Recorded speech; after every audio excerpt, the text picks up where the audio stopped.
distance from you. Realistically, I can't leave now, but I'm okay as long as you keep me from going crazy.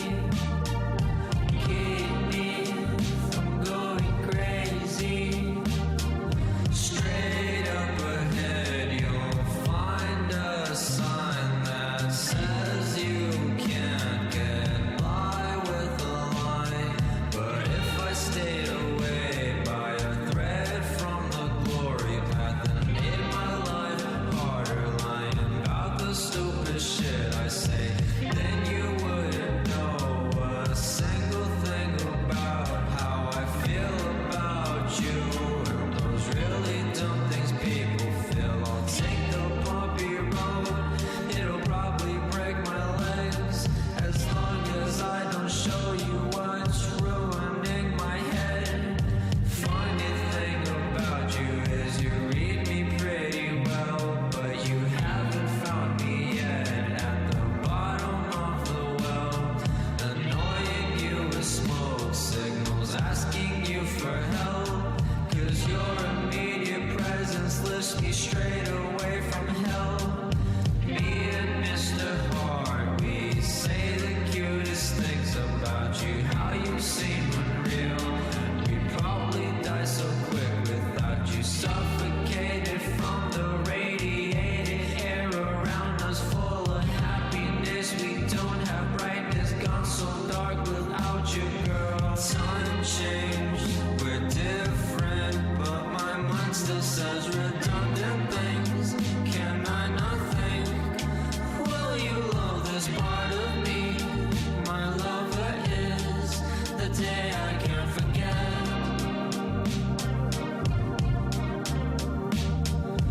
Furthering my distance from you. Realistically, I can't leave now, but I'm okay as long as you keep me from going crazy. Keep me from going crazy. Family calls me crazy and my friends say I'm degenerate, but you tell me I'm so generous and my self-worth isn't hideous. This psychedelic canvas of the person I'm becoming went from horror movie on TV to happy ending princess me. Processing the information transferred from your mind to me at light speed like the Falcon from the original Star Wars trilogy. Feeling like a real me when I was 6 and no worries would stop me from reaching the stars a million miles away from me. Sick in the head for you and no cure has been discovered, like a plague hitting my body, except if I fall I'm just falling for you. Not just beyond knowledge, alterations are acknowledged, and the beauty you've inflicted is always in its action. Lovely day to day, perfect time to open up to you, but I know that you're having fun. Don't wanna mess this up for you, but I'm happy that you're happy, at least I do that much for you. Always glad you're with me, this emotion will be gone before you. Time changed, we're different, but my mind still says redundant things. Can I not think? Will you love this part of me? My love that is the day I can't forget.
it's terribly dangerous for an artist to fulfill other people's expectations. And I think they generally produce their worst work when they do that.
Well, welcome, wildflowers. It is about time for Merry Mitch to get going. I pray everybody's been doing quite fine and dandy. I'm excited for tonight's stream. It's Sci Fi Saturday. Got some exciting things lined up, I certainly think. Some short stories from some really fantastic and acclaimed well, hello. Welcome, Luke Coops and Party of 8. Yo. Welcome. You're here just on time. I'm quite excited for tonight. It is Sci Fi Saturday. A new edition in the Merry Mitch universe. We'll be going through, yes, I would be happy to tell you. We'll be going through some really critically acclaimed authors' short stories tonight. There's Ray Bradbury's The Million Year Picnic, The Last Question by Isaac Asimov, and A Walk in the Dark by Arthur C. Clarke.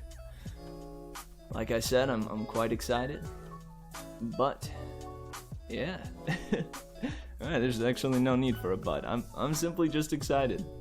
Man, are you guys planning on sticking with me for these?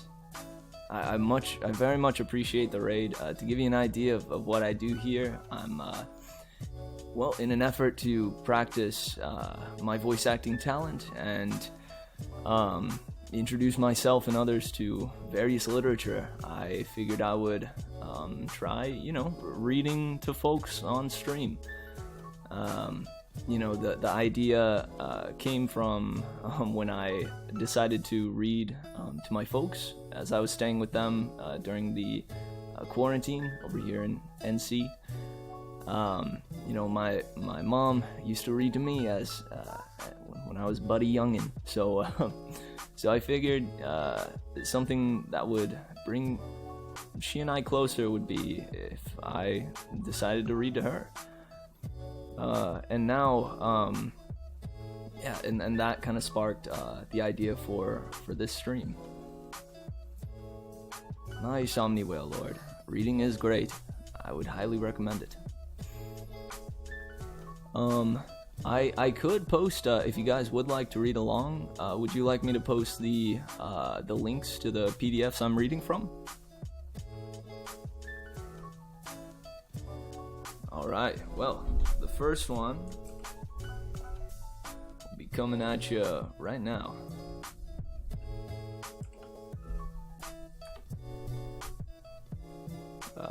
This is, you'll need to scroll all the way down. It's the last story in the Martian Chronicles, known as The Million Year Picnic.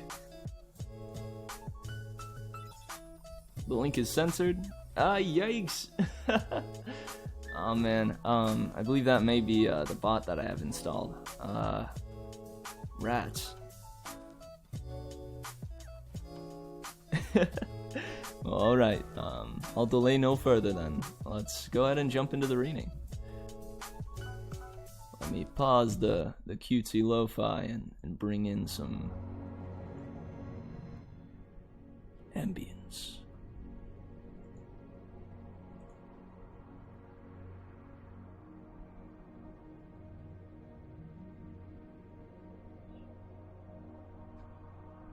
Ah, gotcha. Right on, yeah, I'll send it your way, Lube. There's the first one.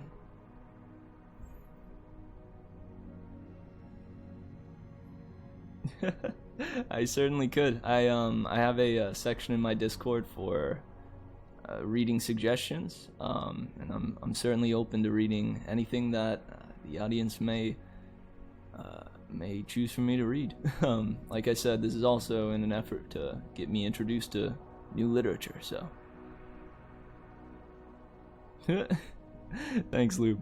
I appreciate it, bro. Okay, yeah, without further delay, let's jump into The Million Year Picnic by Ray Bradbury. Somehow, the idea was brought up by Mom that perhaps the whole family would enjoy a fishing trip. But they weren't my mom's words. Timothy knew that. They were Dad's words, and Mom used them for him somehow. Dad shuffled his feet in a clutter of Martian pebbles and agreed. So immediately, there was a tumult and a shouting. And very quickly the camp was tucked into capsules and containers. Mom slipped into traveling jumpers and blouse. Dad stuffed his pipe full with trembling hands, his eyes on the Martian sky, and the three boys piled yelling into the motorboat, none of them really keeping an eye on Mom and Dad, except Timothy. Dad pushed a stud. The waterboat sent a humming sound up into the sky.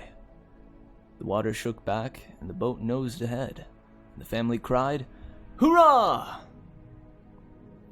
Timothy sat in the back of the boat with Dad, his small fingers atop Dad's hairy ones, watching the canal twist, leaving the crumbled place behind where they had landed in their small family's rocket all the way from Earth.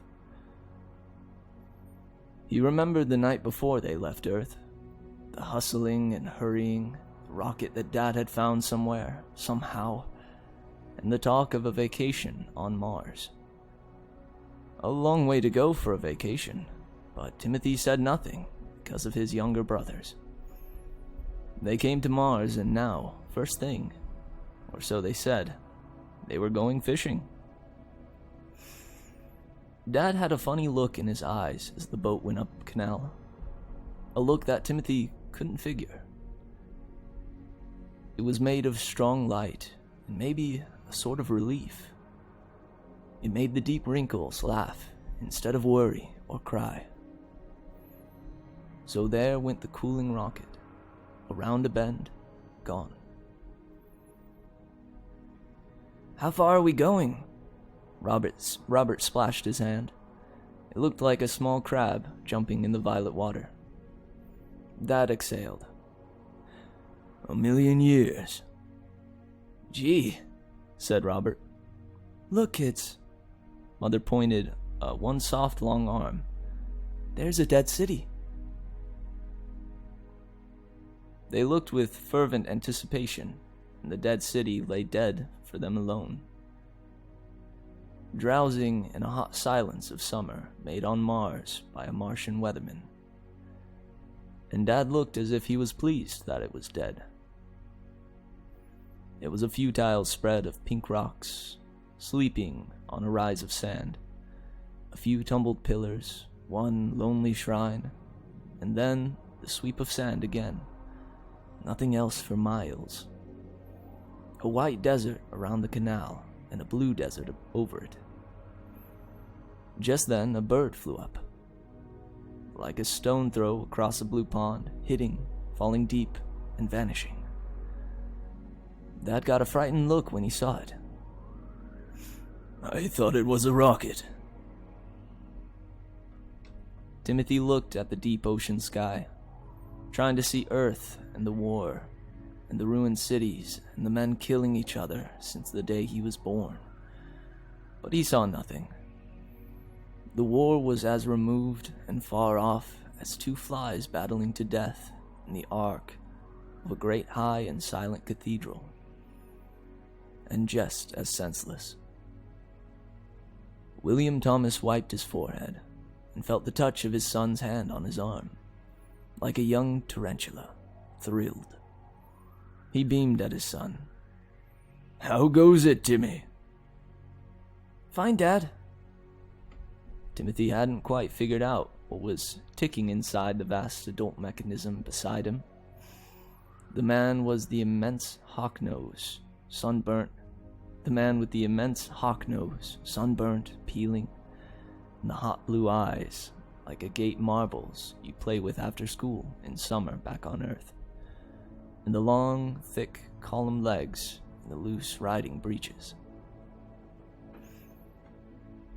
"What are you looking at so hard, Dad?" "I was looking for Earthian logic, common sense, good government, peace, and responsibility." "All that up there?" "No, I didn't find it. It's not there anymore. Maybe it'll never be there again. Maybe we fooled ourselves that it was ever there." "Huh?" "See the fish?" said Dad, pointing. There rose a soprano clamor from all three boys as they rocked the boat in arcing their tender necks to see. They oohed and awed. A silver-ringed fish floated by them, undulating and closing like an iris instantly around food partides to assimilate them. Dad looked at it. His voice was deep and quiet. "Just like war. War swims along, sees food, contracts. A moment later, Earth is gone." "William," said Mom. "Sorry," said Dad. They sat still and felt the canal water rush, cool, swift, and glassy. The only sound was the motor hum, the glide of water, the sun expanding in the air. "When do we see the Martians?" cried Michael. "Quite soon, perhaps," said Father. "Maybe tonight." "Oh, but the Martians are a dead race now," said Mom. "No, they're not. I'll show you some Martians, all right, Dad said presently. Timothy scowled at that but said nothing. Everything was odd now. Vacations and fishing and looks between people.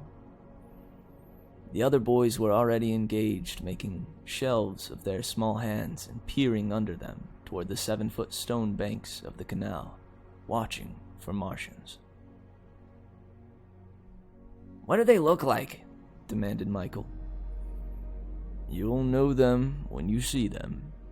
Dad sort of laughed, and Timothy saw a pulse beating time in his cheek. Mother was slender and soft, with a woven plait of sun-gold hair over her head in a tiara, and eyes the color of the deep, cool canal water where it ran in shadow, almost purple, with flecks of amber caught in it. You could see her thoughts swimming around in her eyes, like fish, some bright, some dark, some fast, quick, some slow and easy, and sometimes, like when she looked up where Earth was, being nothing but the color and nothing else.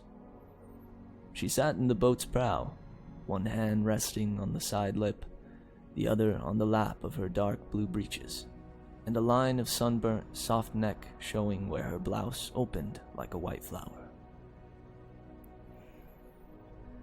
She kept looking ahead to see what was there, and, not being able to see it clearly enough, she looked backward toward her husband, and through his eyes, reflected then, she saw what was ahead. And since he added part of himself to this reflection, a determined firmness, her face relaxed, and she accepted it, and she turned back, knowing suddenly what to look for. Timothy looked too, but all he saw was the straight pencil line of canal going violet through a wide shallow valley penned by low eroded hills, and on until it fell over the sky's edge. And this canal went on, through cities that would have rattled like beetles in a dry skull if you shook them. 100 or 200 cities, dreaming hot summer daydreams and cool summer night dreams. They had come millions of miles for this outing, to fish. But there had been a gun on the rocket. This was a vacation. But why all the food? More than enough to last them years and years. Left behind, back there near the rocket. Vacation. Just behind the veil of the vacation was not a soft face of laughter, but something hard and bony, and perhaps terrifying. Timothy could not lift the veil, and the two other boys were busy being 10 and 8 years old, respectively. "No Martians yet." "Oh, no Martians yet? Nuts." Robert put his V-shaped chin on his hands and glared at the canal. Dad had brought an automatic radio along, strapped to his wrist. It functioned on an old-fashioned principle. You held it against the bones near your ear, and it vibrated, singing or talking to you. Dad listened to it now. His face looked like one of those fallen Martian cities, caved in, sucked, dry, almost dead. Then he gave it to Mom to listen. Her lips dropped open. "What?" Timothy started a question, but never finished what he wished to say. For, at the moment, there were two titanic, marrow-jolting explosions that grew upon themselves, followed by a half-dozen minor concussions. Jerking his head up, Dad notched the boat speed higher immediately. The boat leapt and jounced and spanked. This shook Robert out of his funk, and elicited yelps of frightened but ecstatic joy from Michael, who clung to Mom's leg and watched the water pour by his nose in a wet torrent. Dad swerved the boat, cut speed, and ducked the craft into a little branch canal and under an ancient, crumbling stone wharf that smelled of crab flesh. The boat rammed the wharf hard enough to throw them all forward, but no one was hurt, and Dad was already twisted to see if the ripples on the canal were enough to map their route into hiding. Water lines went across, lapped the stones, and rippled back to meet each other, settling, to be dappled by the sun. It all went away. Dad listened. So did everybody.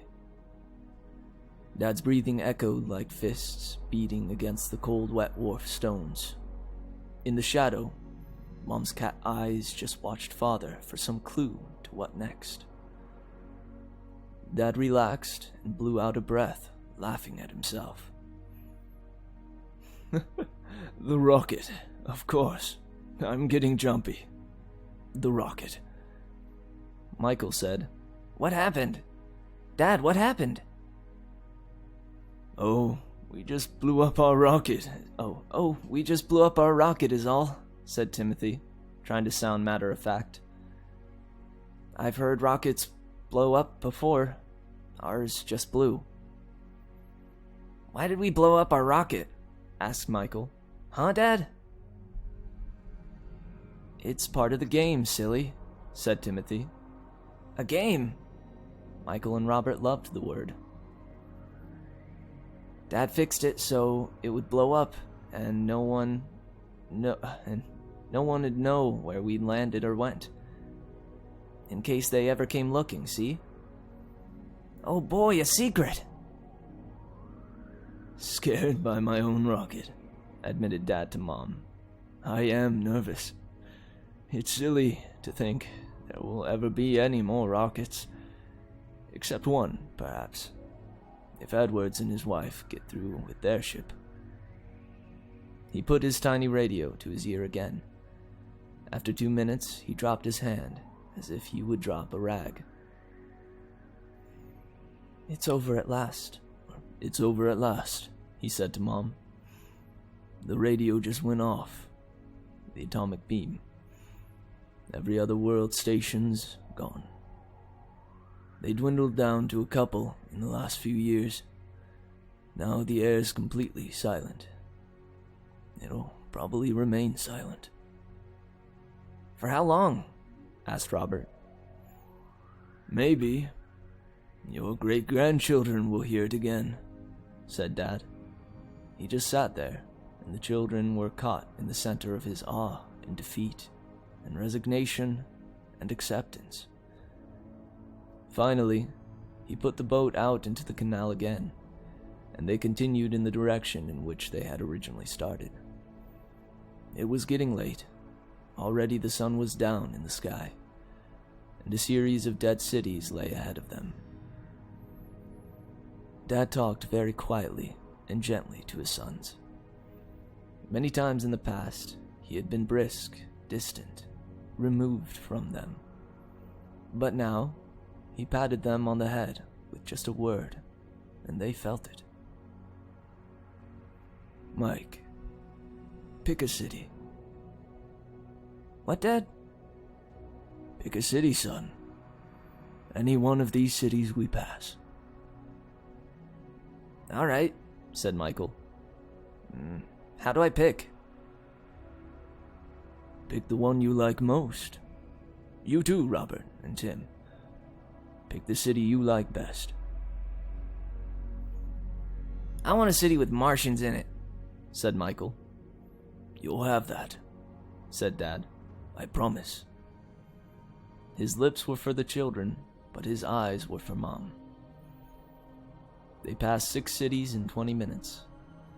Dad didn't say anything more about the explosions. He seemed much more interested in having fun with his sons, keeping them happy, rather than anything else.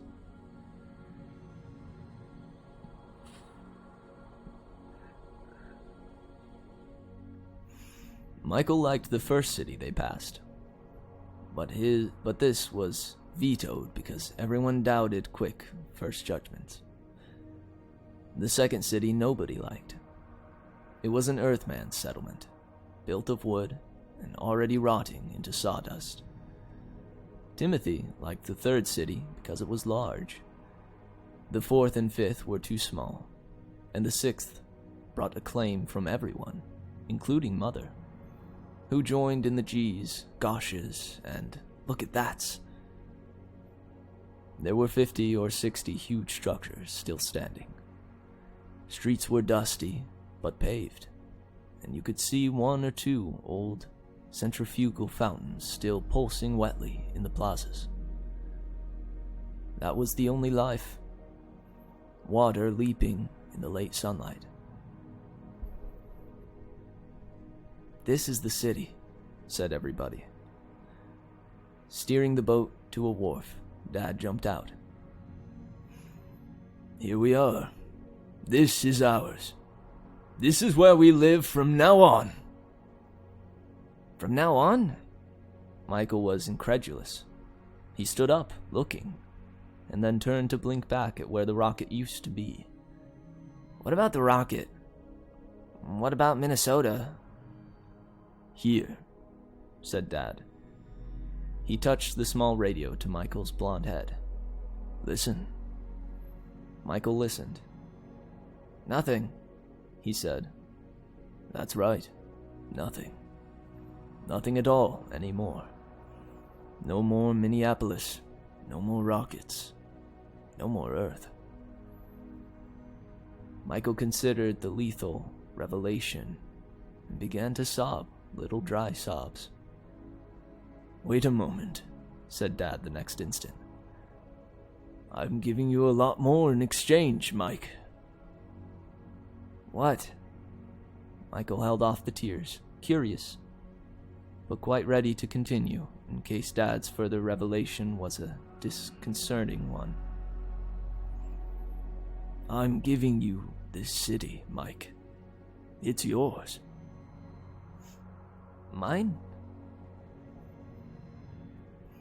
"For you and Robert and Timothy, all three of you, to own for yourselves." Timothy bounded from the boat. "Look, you guys! All for us! All of that!" He was playing the game with Dad. Playing it large, playing it well. Later, after it was all over and things had settled, he could go off by himself and cry for 10 minutes. But now, it was still a game. Still a family outing. And the other kids must be kept playing. Mike jumped out with Robert. They helped Mom. "Be careful of your sister," said Dad, and nobody knew what he meant until later. They hurried into the great pink stone city, whispering among themselves, because dead cities have a way of making you want to whisper, to watch the sun go down. "In about 5 days," said Dad quietly, "I'll go back down to where our rocket was and collect the food hidden in the ruins there and bring it here. And I'll hunt for Bert Edwards and his wife and daughters there." "Daughters?" asked Timothy. "How many?" "4. "I can see that'll cause trouble later." Mom nodded slowly. "Girls." Michael made a face like an ancient Martian stone image. "Girls." "Are they coming in a rocket too?" "Yes, if they make it. Family rockets are made for travel to the moon, not Mars. We were lucky we got through." "Where did you get the rocket?" whispered Timothy, for the other boys were running ahead. "I saved it. I saved it for 20 years, Tim. I had it hidden away, hoping I'd never have to use it. I suppose I should have given it to the government for the war, but I kept thinking about Mars." "And a picnic." "Right. This is between you and me. When I saw everything was finishing on Earth, after I'd waited until the last moment, I packed us up. Bert Edwards had a ship hidden too, but we decided it would be safer to take off separately, in case anyone tried to shoot us down.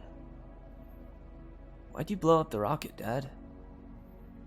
So we can't go back. Ever. And so if any of those evil men ever come to Mars, they won't know we're here.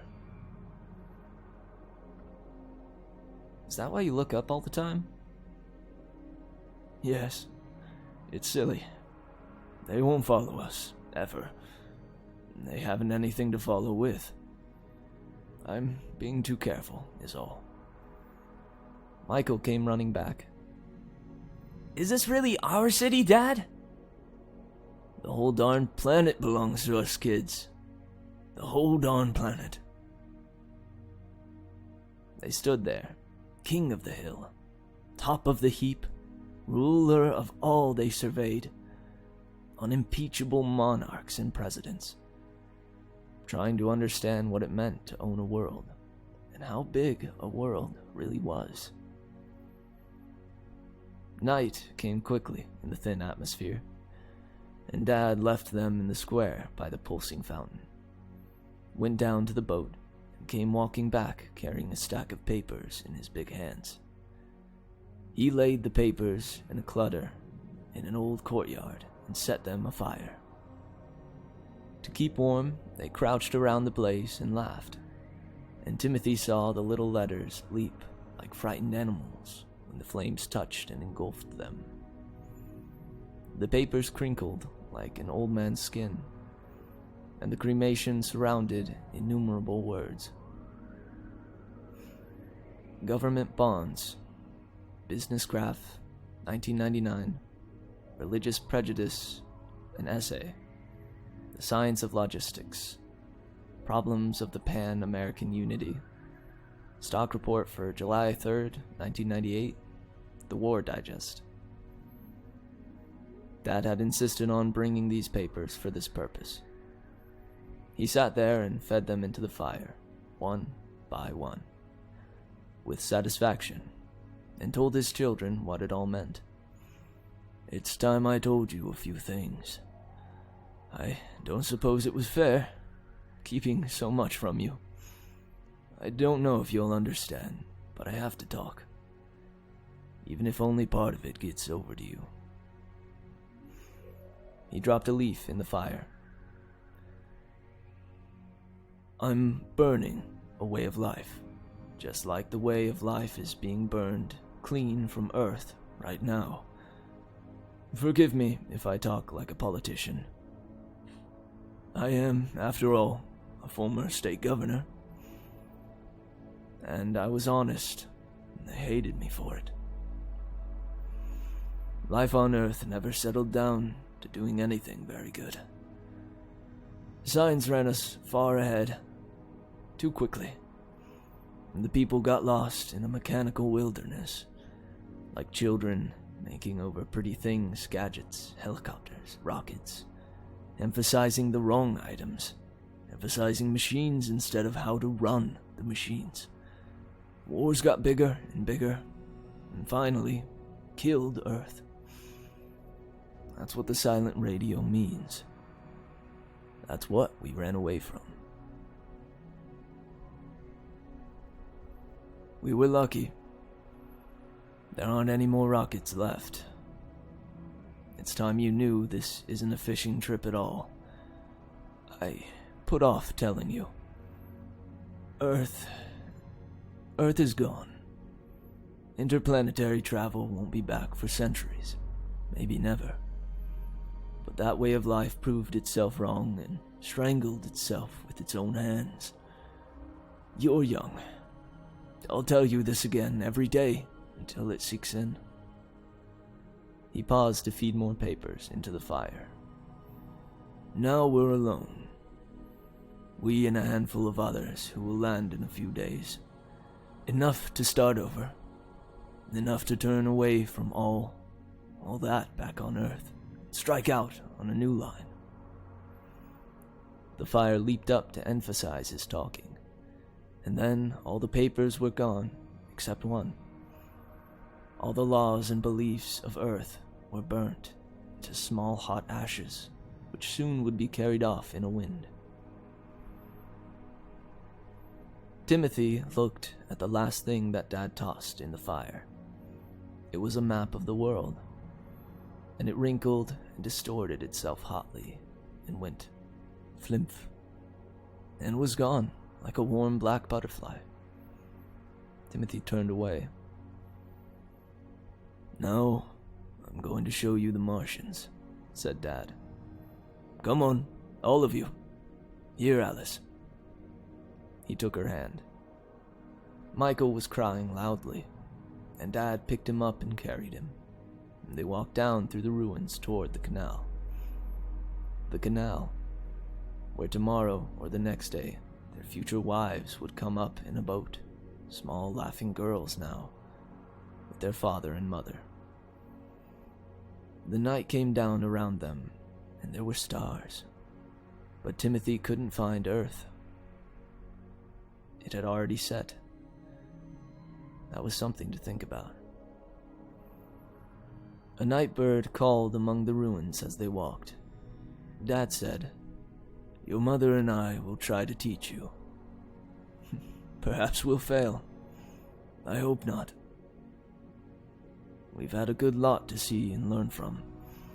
We planned this trip years ago, before you were born. Even if there hadn't been a war, we would have come to Mars, I think, to live and form our own standard of living. It would have been another century before Mars would have been really poisoned by the Earth civilization. Now, of course." They reached the canal. It was long and straight, and cool and wet, and reflective in the night. "I always wanted to see a Martian," said Michael. "Where are they, Dad? You promised." There they are," said Dad, and he shifted Michael on his shoulders and pointed straight down. The Martians were there. Timothy began to shiver. The Martians were there in the canal, reflected in the water. Timothy and Michael and Robert and Mom and Dad. The Martians stared back at them for a long, long silent time from the rippling water. The end.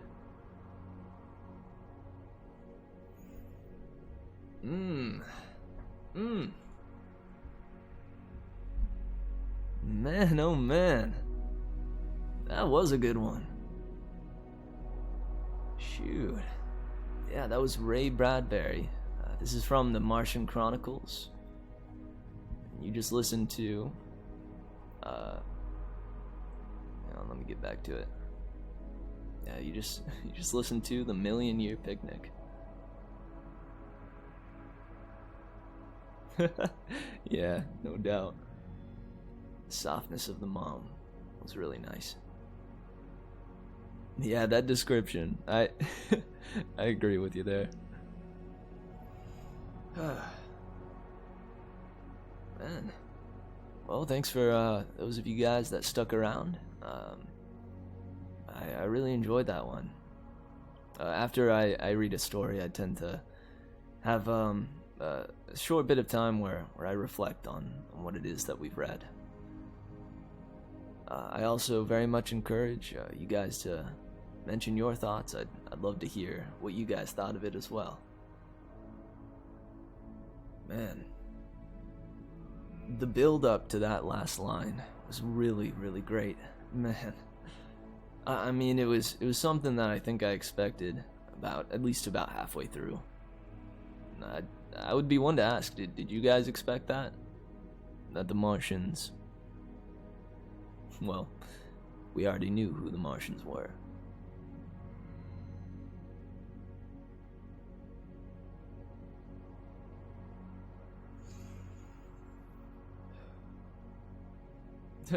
Yeah, kinda obvious, but the build-up, I think, is what makes it.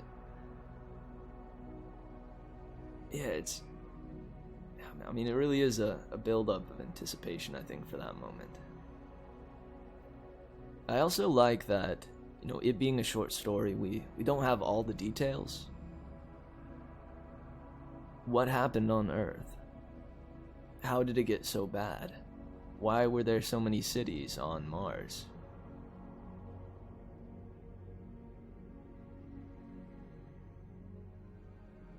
It's actually, I guess the full title is October 2026, The Million Year Picnic.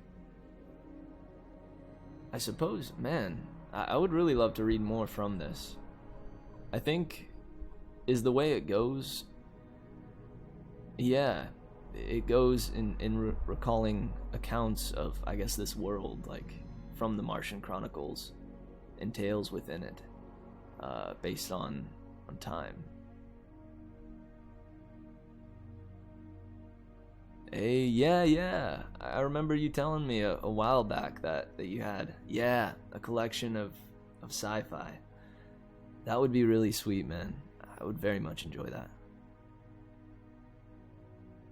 I will say, I certainly prefer to have actual print over PDFs.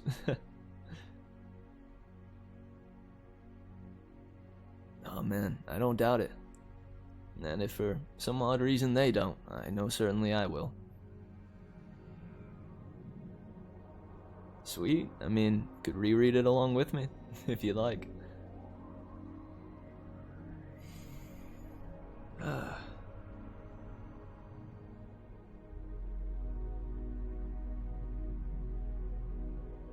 Man, honestly, this is making me want to read another one from the Martian Chronicles.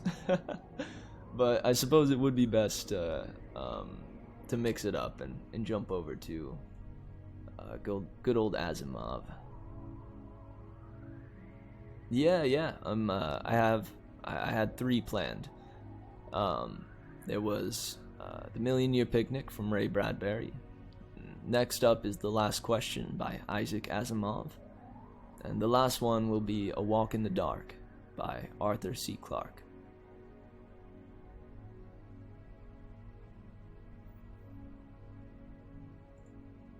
Yeah, but that Ray Bradbury one, man. We read another one of his last night, actually. The Alt, I believe it was called. That one was a little more chilling than this one, even, I think. It had a real Black Mirror feel to it, where this group of parents, or these 2 parents had bought a smart house, so to speak, that basically did the parenting for them, and the story spoke of what the repercussions of doing that could wind up being. That was a good one. If you haven't read that one, I highly recommend checking out The Alt by Ray Bradbury. Nice. Alright, I don't know if I have any final thoughts on The Million Year Picnic, other than it was an incredible story. The way he weaves the atmosphere is really inspiring. I like that. I like the way he does that. Especially, I'd say the line that stuck out to me most was the line where it speaks to the mother looking back and then looking ahead of them and then turning to look back at her husband and still being able to see what lies ahead of them, but it being reflected in the father's eyes. I found that line to be really, I don't know, really profound or just beautiful, right? I mean, I would be truly blessed if I wind up meeting someone that I can do that with, that I could look back at them and look into their eyes and tell what is to come. That, I mean, I don't know. Maybe that's an unfounded goal or an unrealistic one, but that'd be really cool. To know somebody that well. Well, alright guys, I suppose unless anyone has any final thoughts that they wanted to share, we're going to take a little 5-minute break and be back with the last question by dear old Asimov. Right on. I'm excited to do a bit more reading, guys. This has been really, really enjoyable so far. And again, Lou, I don't know if I said it before when you first came in, I think, but I want to reiterate that I'm just very grateful that you decided to raid my stream tonight. I am truly blessed that I got a friend like you. Yeah, I've decided that I'll definitely stream late on weekends when I can, Fridays and Saturdays. But during the week, Sunday through Thursday, I'll be on my regular schedule from about 6 to 8:30 latest. Yeah, and I find that I think it's one of the reasons why I want to stream late on weekends is I find that oddly enough, the later hours I think is when folks enjoy a relaxing read the most, At least the adults. I myself tend to fall asleep to audiobooks at night, so I know I very much enjoy them in the later hours. Whew. Alright, I'm gonna go ahead and switch it to the break. I would encourage everyone at this point to get up, stretch your legs, use the bathroom, grab any snackadoos or drinks that you might desire as we dive into this literature. And we'll be back in about 5 minutes. Let's see, it's about 10:15 where I'm at now, so I'll be coming back at you at 10:20. I hope you stick around, and I'll be seeing you very soon. Farewell, my wildflowers. I'll see you soon.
Alright, welcome back.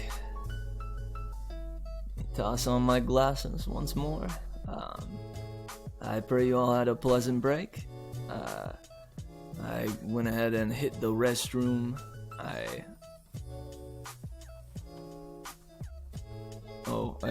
What is WB, boyo? I don't know what that acronym is. Oh, it's I'm sorry. It is welcome back. Oh man. Alright. Just pretend you never heard that. But yeah, welcome back, Wildflowers.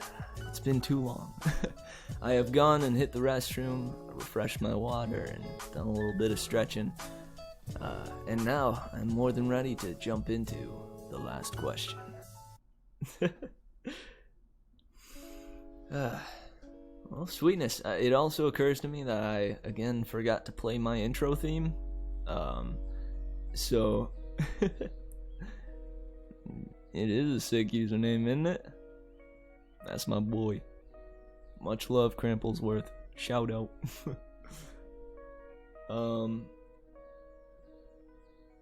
Yeah, it occurred to me that I forgot to play my intro theme, so at the next break here, I'll play that. Normally at the beginning of each stream, I created a song that I play at the start of it to mark the beginning. But regardless, I think it will still be just as poppin' at the near the end. Oh man, yeah, it's a good idea, man. Let me see. How do I do that? Sorry, I couldn't quite hear you. Could you please? Siri, no.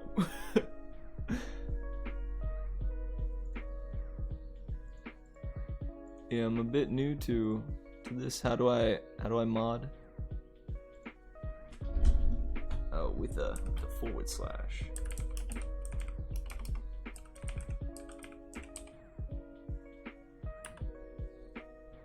Yeah, success. Sweet man, I appreciate you doing that.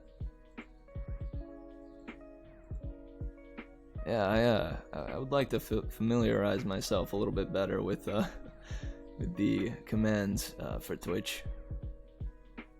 I could certainly stand to familiarize myself better. No doubt about it. Well, alright guys, I think without further delay, it is time to jump into the last question.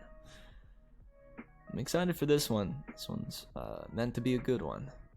And I heard a little bit about it, a brief synopsis, and I'm excited. Alright, let's jump into it. This one has a little preface before it, so I'll read through that. This is from Isaac Asimov. The last question. Oh, I almost forgot to pause the pretty music. Turn back on the ambient sci-fi noises. Alright, now we're ready.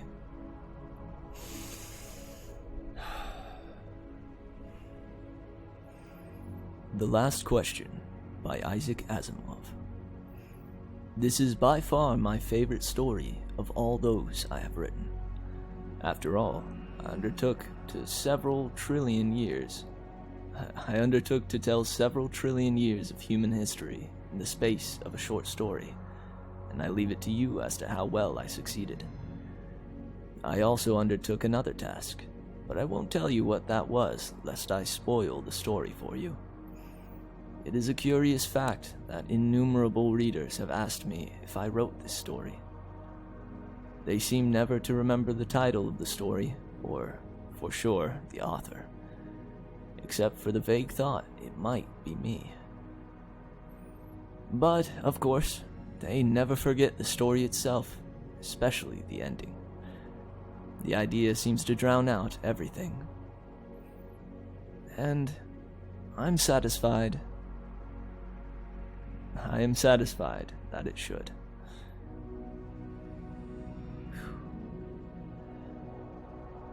The last question was asked for the first time, half in jest, on May 21st, 2061, at a time when humanity first stepped into the light. The question came about as a result of a $5 bet over highballs, and it happened this way. Alexander Adel and Bertram Lupov were two of the faithful attendants of Multivac. As well as any human beings could, they knew what lay behind the cold, clicking, flashing face, miles and miles of face of that giant computer. They had at least a vague notion of the general plan of relays and circuits that had long since grown past the point where any single human could possibly have a firm grasp of the whole. Multivac was self-adjusting and self-correcting. It had to be, for nothing human could adjust and correct it quickly enough, or even adequately enough. So, Adel and Lupov attended the monstrous giant only lightly and superficially, yet as well as any man could. They fed it data, adjusted questions to its needs, and translated the answers that were issued. Certainly, they, and all others like them, were fully entitled to share in the glory that was Multivac. For decades, Multivac had helped design the ships and plot the trajectories that enabled man to reach the Moon, Mars, and Venus. But past that, Earth's poor resources could not support the ships. Too much energy was needed for the long trips. Earth exploited its coal and uranium with increasing efficiency, but there was only so much of both. But slowly, Multivac learned enough to answer deeper questions more fundamentally. And on May 14th, 2061, what had been theory became fact. The energy of the sun was stored, converted, and utilized directly on the planet-wide scale. All Earth turned off its burning coal, its fissioning uranium, and flipped the switch that connected all of it to a small station 1 mile in diameter, circling the Earth at half the distance of the Moon. All Earth ran by invisible beams of sun power. 7 days had not sufficed to dim the glory of it, and Adele and Lupov finally managed to escape from the public functions, and to meet in quiet where no one would think of looking for them. In the deserted underground chambers where portions of the mighty, buried body of Multivac showed. Unattended, idling, sorting data with contented, lazy clicks.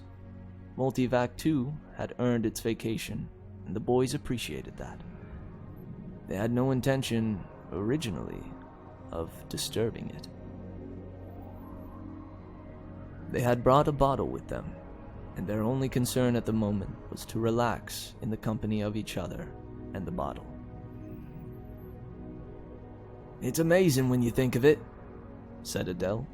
His broad face had lines of wariness in it, and he stirred his drink slowly with a glass rod, watching the cubes of ice slur clumsily about. All the energy we can possibly ever use for free. Enough energy, if we wanted, to draw on it to melt all Earth into a big drop of impure liquid iron, and still never miss the energy so used.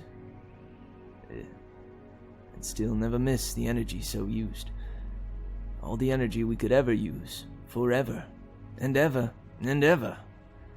Lupov cocked his head sideways.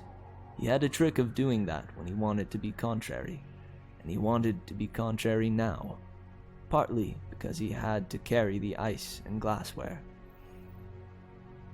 "Not forever," he said. "Oh hell, just about forever, till the sun runs out." "That's not forever," Alright then. Billions and billions of years. 10 billion, maybe. Are you satisfied?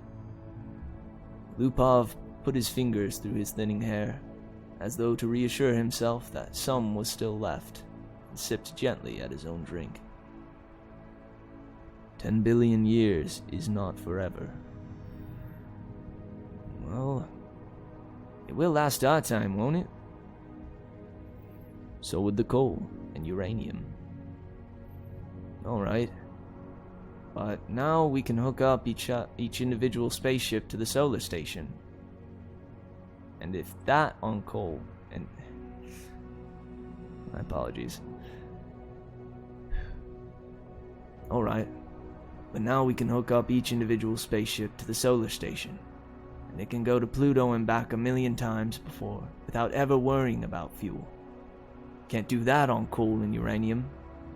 Ask Multivac if you don't believe me. I don't have to ask Multivac. I know that. Then stop running down what Multivac's done for us, said Adele, blazing up. It did all right. Who says it didn't? What I say is that a sun won't last forever. That's all I'm saying. We're safe for 10 billion years. But then what? Lupov pointed a slightly shaky finger at the other. And don't say we'll switch to another sun. There was silence for a while. Adele put his glass to his lips only occasionally, and Lupov's eyes slowly closed. They rested. Then Lupov's eyes snapped open. You're thinking we'll switch to another sun when ours is done, aren't you? I'm not thinking. Sure you are. You're weak on logic. That's the trouble with you. You're like the guy in the store who was caught in a sudden shower, and who ran to a grove of trees and got under one. He wasn't worried, you see, because he figured when one tree got wet through, he would just get under another one. I get it, said Adele. I think I may have mixed up the voices. Let me start over. Sure you are. You're weak on logic. That's the trouble with you. You're like the guy in the store who was caught in a sudden shower, and who ran to a grove of trees and got under one. He wasn't worried, you see, because he figured when one tree got wet through, he would just get under another one. I get it, said Adele. Don't shout. When the sun is done, the other stars will be gone too. Darn right they will, muttered Lupov. It all had a beginning in the original cosmic explosion, whatever that was, and it'll all have an end when all the stars run down. Some run down faster than others. Hell, the giants won't last 100 million years. The sun will last 10 billion years, and maybe the dwarfs will last 200 billion, for all the good they are. But just give us 1 trillion years and everything will be dark. Entropy has to increase to maximum, that's all. I know all about entropy, said Adele, standing on his dignity. The hell you do? I know as much as you do. Then you know everything's got to run down someday. All right? Who says they won't? You did, you poor sap. You said we had all the energy we needed forever. You said forever. It was Adele's turn to be contrary. Maybe we can build things up again someday, he said. Never. Why not? Someday. Never. Ask Multivac. You ask Multivac. I dare you. $5 says it can't be done. Adele was just drunk enough to try. Just sober enough to be able to phrase the necessary symbols and operations into a question which, in words, might have corresponded to this. Will mankind one day, without the net expenditure of energy, be able to restore the sun to its full youthfulness, even after it had died of old age? Or maybe it could be more simply like this. How can the net amount of entropy of the universe be massively decreased? Multivac fell dead silent. The slow flashing of lights ceased. The distant sounds of clicking relays ended. Then, just as the frightened technicians felt they could hold their breath no longer, there was a sudden springing to life of the teletype attached to the portion of Multivac. 5 words were printed. Insufficient data for meaningful answer. No bet, whispered Lupov. They left hurriedly. By next morning, the two, plagued with throbbing head and cottony mouth, had forgotten the incident. Gerard, Geraldine, and Gerardette Geraldine and Gerardette the first and second watched the starry picture in the visiplate change as the passage through hyperspace was completed in its non-time lapse. At once, the even powering of the stars gave way to the predominance of a single bright shining disk, the size of a marble, centered on the viewing screen. "That's X-23, said Gerard confidently. His thin hands clamped tightly behind his back, and the knuckles whitened. The little Gerardettes, both girls, had experienced the hyperspace passage for the first time in their lives and were self-conscious over the momentary sensation of inside-outness. They buried their giggles and chased one another wildly about their mother, screaming, "We've reached X-23! We've reached X-23! We've—" "Quiet, children," said Geraldine sharply. "Are you sure, Gerard?" "What is there to be but sure?" asked Gerard, glancing up at the bulge of featureless metal just under the ceiling. It ran the length of the room, disappearing through the wall at either end. It was as long as the ship. Gerard scarcely knew a thing about the thick rod of metal, except that it was called a microvac. That one asked questions if one wished. That if one did not, it still had its task of guiding the ship to a pre-ordered destination, of feeding on energies from the various subgalactic power stations, of computing the equations for the hyperspatial jumps. Gerard and his family had only to wait and live in the comfortable residence quarters of the ship. Someone had once told Gerard that the AC at the end of microvac stood for automatic computer in ancient English, but he was on the edge of forgetting even that. Geraldine's eyes were moist as she watched the visiplate. "I can't help it. I feel funny about leaving Earth." "Why, for Pete's sake?" demanded Gerard. "We had nothing there. We'll have everything on X-23. You won't be alone.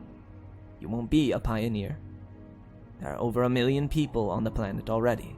Good Lord, our great-grandchildren will be looking for new worlds because X-23 will be overcrowded." Then, after a reflective pause, "I tell you, it's a lucky thing the computers worked out interstellar travel the way the race is going. The way the race is growing." I know, said Geraldine miserably. Gerardette the first said promptly, "Our microvac is the best. Our microvac is the best microvac in the world." "I think so too," said Gerard, tousling her hair. It was a nice feeling to have a microvac of your own, and Gerard was glad he was part of his generation and no other. In his father's youth, the only computers had been tremendous machines taking up 100 square miles of land. There was only one to a planet. Planetary ACs, they were called. They had been growing in size steadily for 1,000 years, and then, all at once, came refinement. In place of transitors, had come molecular valves, so that even the largest planetary AC could be put into a space only half the volume of a spaceship. Gerard felt uplifted, as he always did when he thought that his own personal microvac was many times more complicated than the ancient and primitive multivac that had first tamed the sun, and almost as complicated as Earth's Planetarv AC, the largest, that had first solved the problem of hyperspatial travel and had made trips to the stars possible.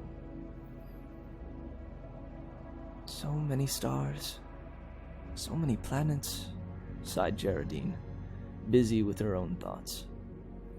I suppose families will be going out to new planets forever, the way we are now. Not forever, said Geraldine with a smile. It will all stop someday, but not for billions of years. Many billions. Even the stars run down, you know. Entropy must increase. What's entropy, Daddy? Shrilled Gerardette II. Entropy, little sweet, is just a word which means the amount of running down of the universe. Everything runs down, you know. Like your little walkie-talkie robot, remember? Can't you just put in a new power unit, like with my robot? The stars are the power units, dear. Once they're gone, there are no more power units. Gerardette I at once set up a howl. Don't let them, Daddy! Don't let the stars run down! Now look what you've done, whispered Geraldine, exasperated. How was I to know it would frighten them? Gerard whispered back. Ask the microvac, wailed Gerardette I. Ask him how to turn the stars on again. Go ahead, said Geraldine. It will quiet them down. Gerardette II was beginning to cry also. Gerard shrugged. Now, honeys. I'll ask Microvac. Don't worry, he'll tell us. He asked the Microvac, adding quickly, print the answer. Gerard cupped the strip of thin cellufilm and said cheerfully, See now, the Microvac says it will take care of everything when the time comes. So don't worry. Geraldine said, And now, children, it's time for bed. We'll be in our new house soon. Gerard read the words on the cellufilm again before destroying it. Insufficient data for meaningful answer. He shrugged and looked at the visit plate. X-23 was just ahead.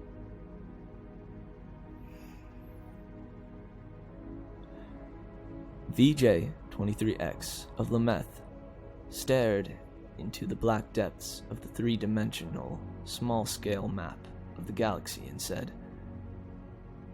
Are we ridiculous? I wonder in being so concerned about the matter. MQ-17J of Nikron shook his head. I think not.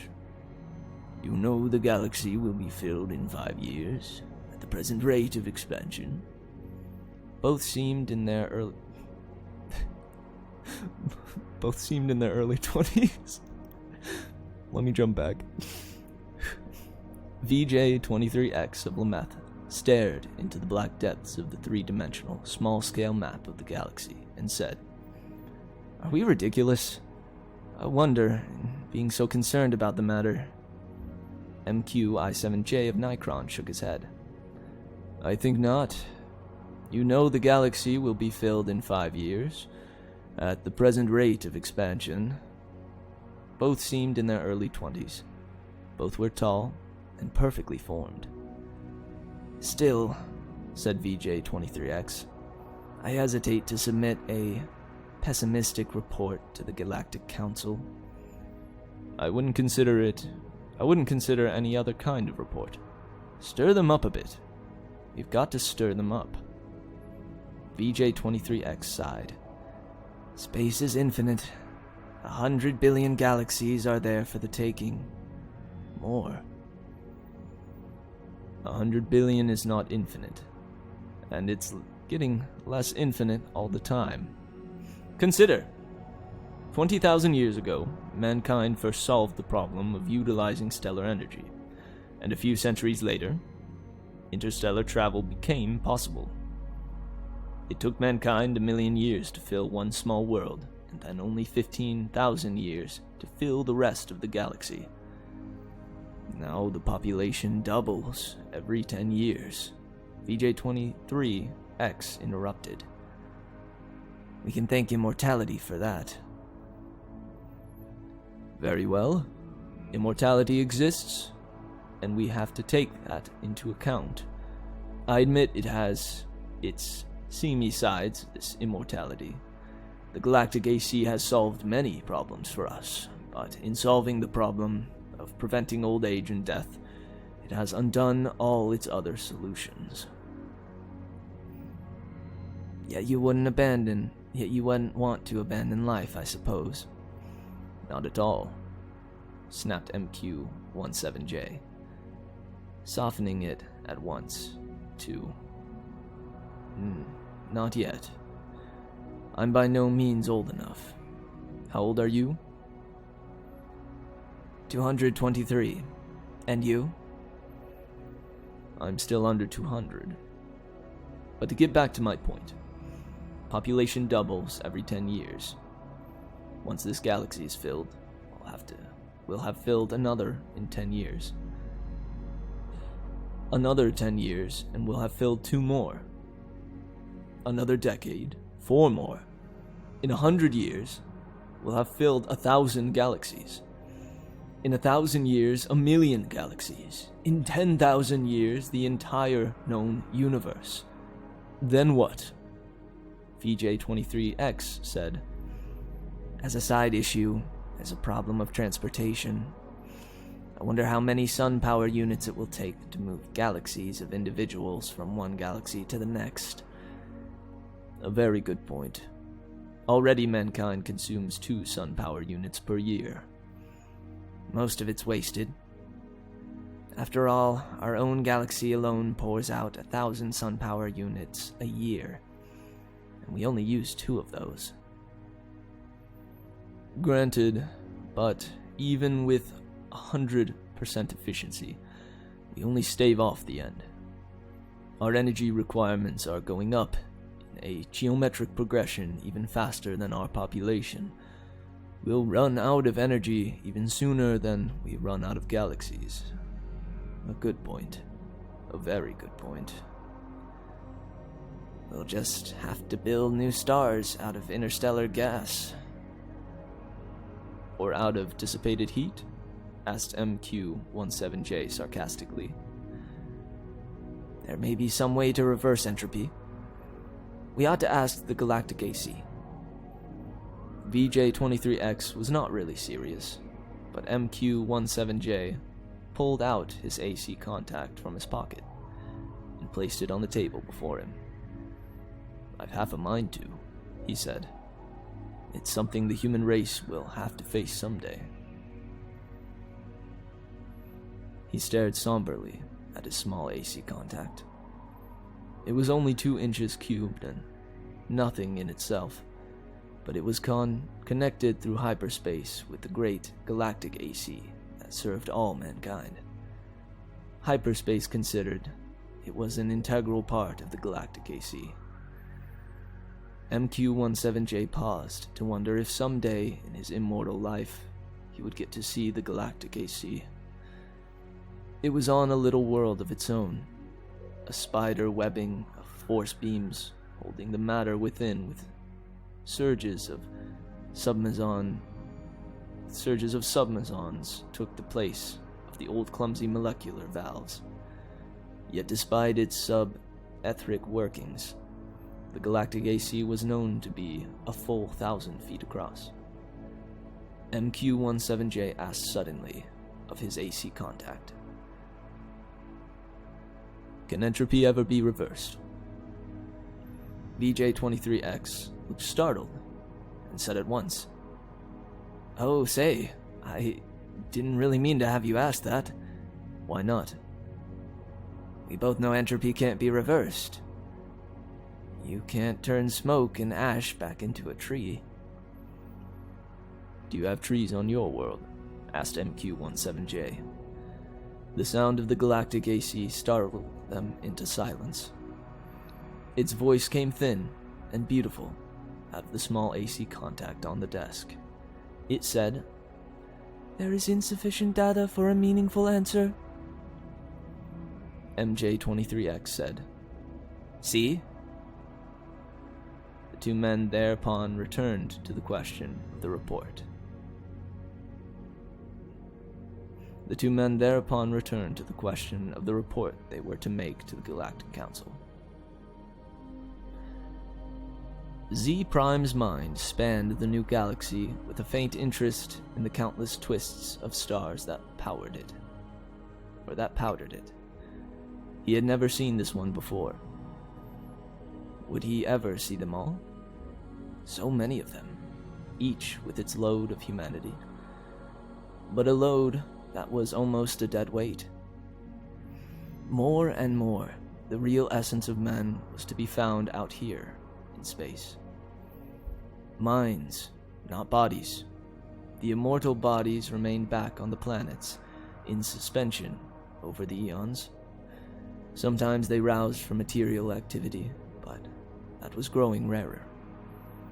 Few new individuals were coming into existence to join the incredibly mighty throng. But what matter? There was little room in the universe for new individuals. Z Prime was roused out of his reverie upon coming across the wispy tendrils of another mind. "I am Z Prime," said Z Prime. "And you?" "I am D-1.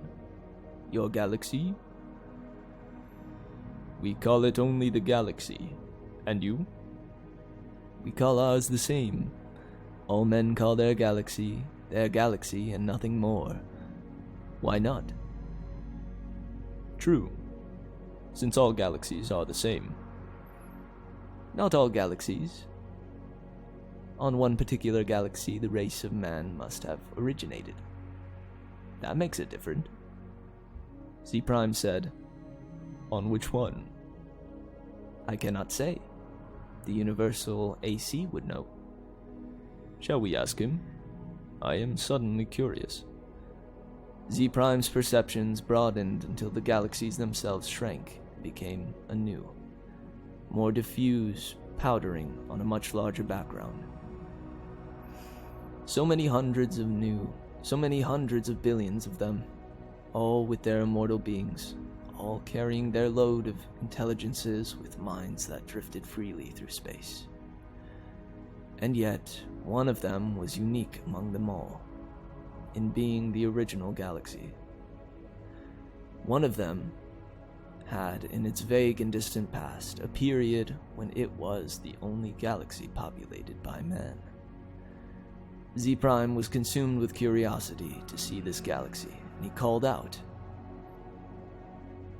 "Universal AC, on which galaxy did mankind originate?" The Universal AC heard, for on every world and throughout space it had its receptors ready, and each receptor led through hyperspace to some unknown point where the Universal AC kept itself aloof. Z Prime knew of only one man whose thoughts had penetrated within sensing distance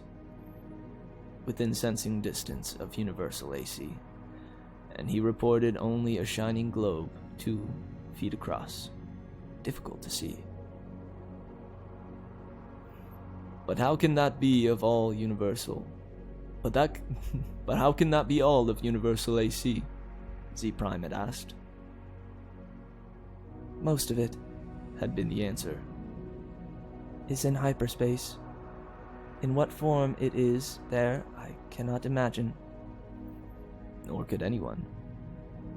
For the day had long since passed, Z Prime knew, when any man had any part of the making of a universal AC. Each universal AC designed and constructed its successor. Each, during its existence of 1,000,000 years or more, accumulated the necessary data to build a better and more intricate, more capable successor in which its own store of data and individuality would be submerged. The universal AC interrupted Z Prime's wandering thoughts, not with words, but with guidance. Z Prime's mentality was guided into the dim sea of galaxies, and one in particular enlarged into stars. A thought came, infinitely distant, but infinitely clear. This is the original galaxy of man. But it was the same after all, the same as any other. And Lee Prime stifled his disappointment. D-1, whose mind had accompanied the other, said suddenly, "As is one of these stars the original star of man?" The universal AC said, Man's original star has gone nova. It is a white dwarf. "Did the man upon it die?" asked Lee Prime, startled and without thinking. The universal AC said, A new world, as in such cases was constructed for their physical bodies in time. "Yes, of course," said Z Prime, but a sense of loss overwhelmed him even so. His mind released its hold on the original galaxy of man, let it spring back and lose itself among the blurred pinpoints. He never wanted to see it again. D-1 said, "What is wrong?" The stars are dying. The original star is dead. "They must all die. Why not?" But when all energy is gone, our bodies will finally die, and you and I with them. It will take billions of years. I do not wish it to happen even after billions of years. Universal AC! How many stars be kept from dying? How may stars be kept from dying? D-1 said in amusement, "You're asking how entropy might be reversed in direction." And the universal AC answered, There is as yet insufficient data for a meaningful answer.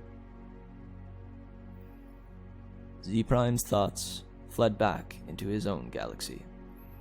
He gave no further thought to D-1, whose body might be waiting on a galaxy 1,000,000,000,000 light-years away, or on the star next to Z Prime's own. It didn't matter. Unhappily, Z Prime began collecting interstellar hydrogen, out of which to build a small star of his own.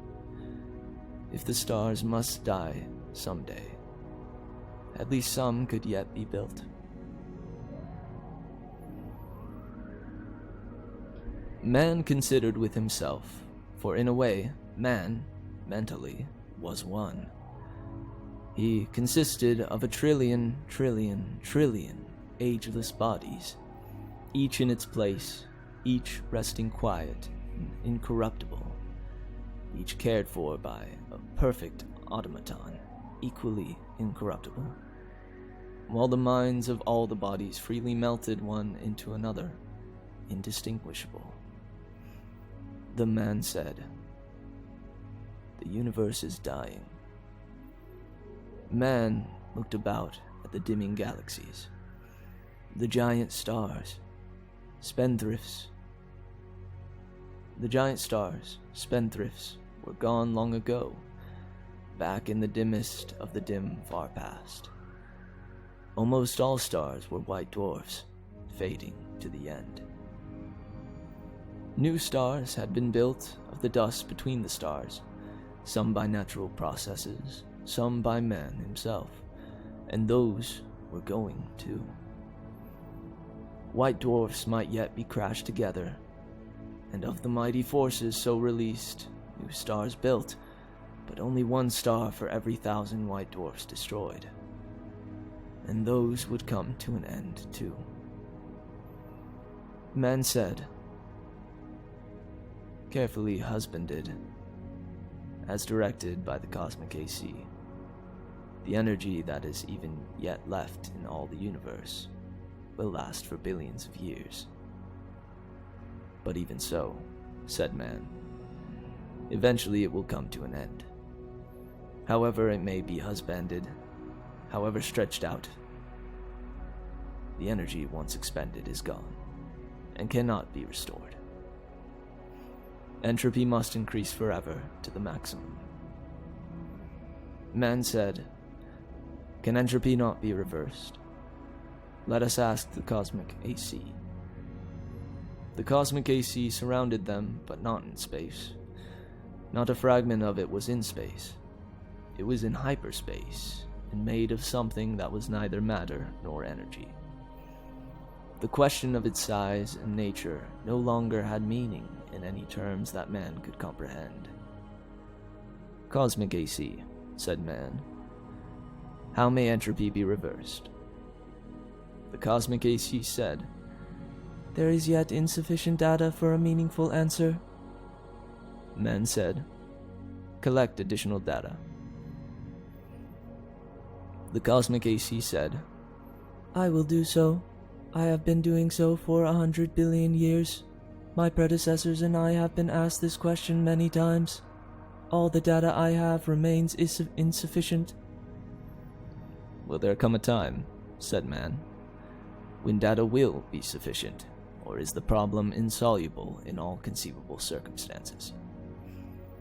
The cosmic AC said, No problem is insoluble in all conceivable circumstances. Man said, when will you have enough data to answer the question? The cosmic AC said, There is yet insufficient data for a meaningful answer. Will you keep working on it? Asked man.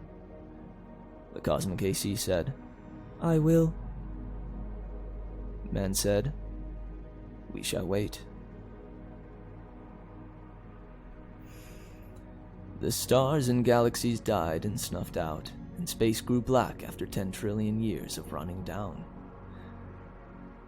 One by one, man fused with AC, each physical body losing its mental identity in a manner that was somehow not a loss, but a gain.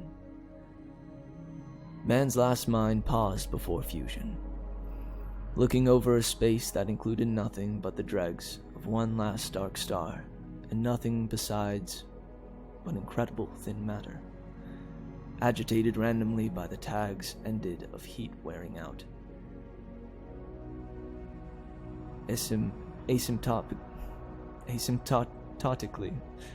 Asymptotically to the absolute zero. Man said, AC, is this the end? Can this chaos not be reversed into the universe once more?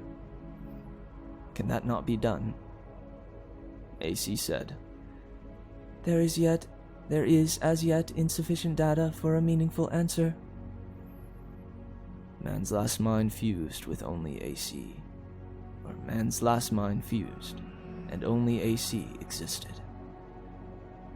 And that in hyperspace. Matter and energy had ended, and with it, space and time.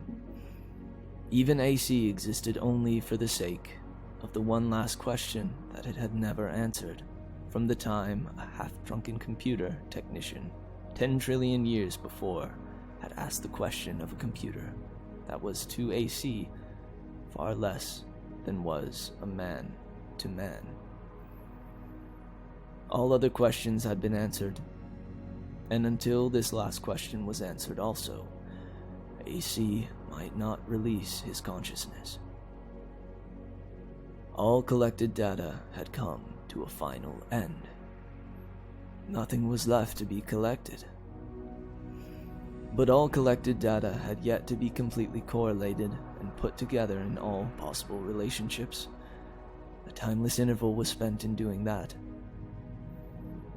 And it came to pass that AC learned how to reverse the direction of entropy.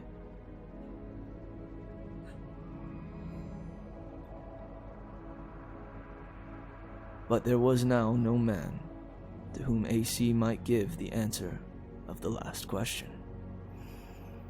No matter. The answer, by demonstration, would take care of that too. For another timeless interval, AC thought how best to do this. Carefully, AC organized the program. The consciousness of AC encompassed all of what had once been a universe and brooded over what was now chaos. Step by step, it must be done.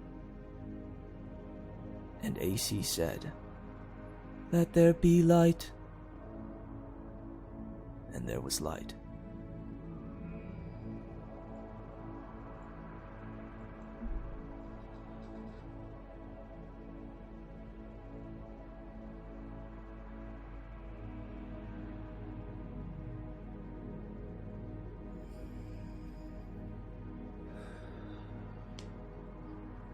Curious.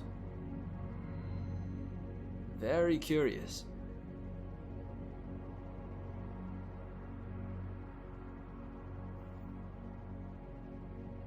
AC is God. Speaking of which, I don't know if you heard that, but Siri just tried to chime in. Yeah, I mean, it begs the question, you know.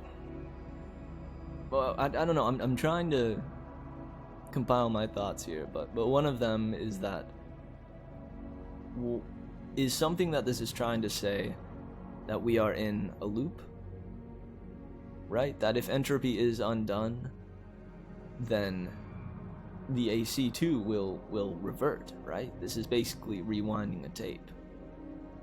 Or am I thinking about that incorrectly?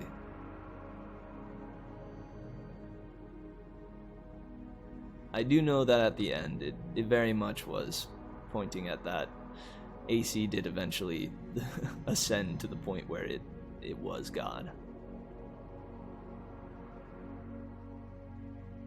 But yeah, what I'm wondering is that once entropy had been fully reversed, what would AC do? Would it also be reversed, or I'm not even sure what reversing entropy truly means. Yeah, precisely.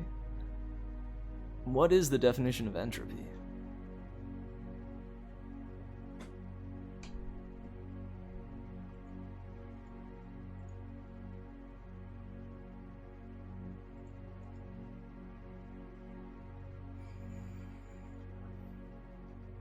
Yeah, did the computer itself go supernova? I don't even know. A thermodynamic quantity representing the unavailability of a system's thermal energy for conversion into mechanical work, often interpreted as the degree of disorder or randomness in the system. So it's imperfection, right? Yeah, the gradual decline into disorder. Wasn't that, I forget the scientist that said the thing, you know, where everything that is in order must eventually wind up in disorder?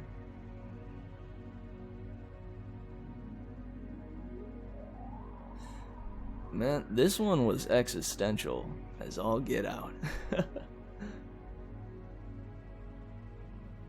I mean, something they don't really talk about in the story is that energy doesn't actually deplete.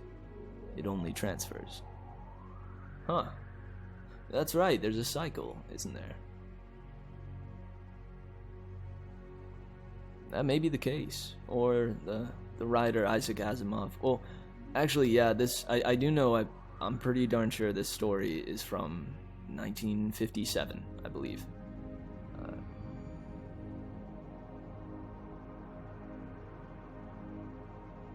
So this is quite the old one. In a way, though, isn't this story, I don't know, like agreeing on that? In the sense that, if it's not actually depleted, it can be, restored to where it once was.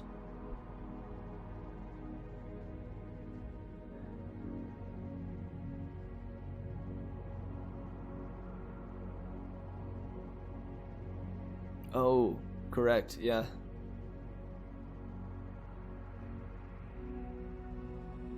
Yeah, new stars couldn't be formed.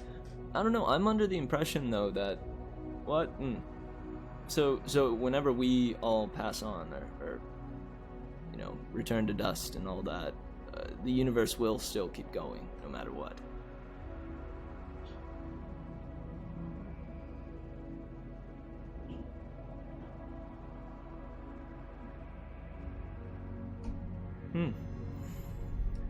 Oh man, whew. Like I said, that was an existential one. I think we may have lost a viewer there. I hope it was not existential to the point of boredom. But I rather enjoyed that one. It's giving me a similar sensation as the Stephen King story from last night, where by the end of it, I'm unclear how to feel.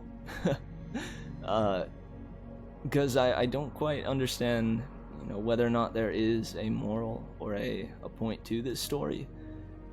It simply is.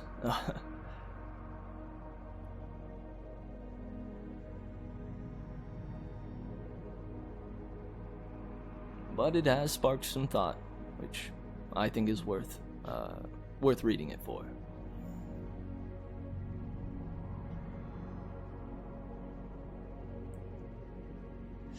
Well, okay. Believe it's time to take another little break. I took it as man's hubris and defiance against natural order will in turn deplete the universe. I agree, dude. We are going to deplete the universe. And yeah, in all honesty, we will eventually do that. I'm pretty darn sure.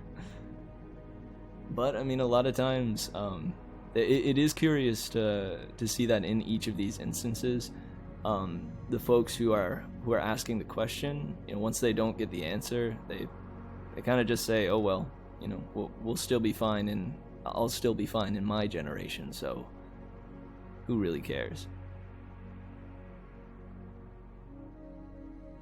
Yeah, it's his point of view for sure.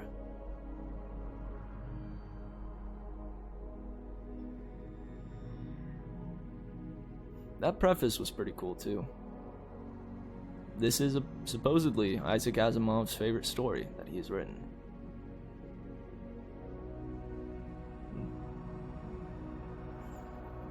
Alright guys, thanks for staying up with me. We have another break coming up here. I would encourage everyone to take a deep breath. Recognize that we are here now together, and there is no need to delve into existential dread. Instead, we can be merry. And I pray you would be merry with me. Go ahead and grab yourself some water, or a drink of some kind. Use the restroom. I urge you to stand up and stretch. That is important. And I'll be catching you in about 5 minutes. Man, this has actually been timed quite well. It's been about an hour for each. It's about 11:15 now. We will be returning at 11:20 for the last story. I believe this one is said to be more of a bump in the night kind of story, so I'm a little excited about that. We'll end on a bit of a spooky tale, so I'll switch up the music to, a bit of a more intense or dreadful atmosphere, rather than this kind of...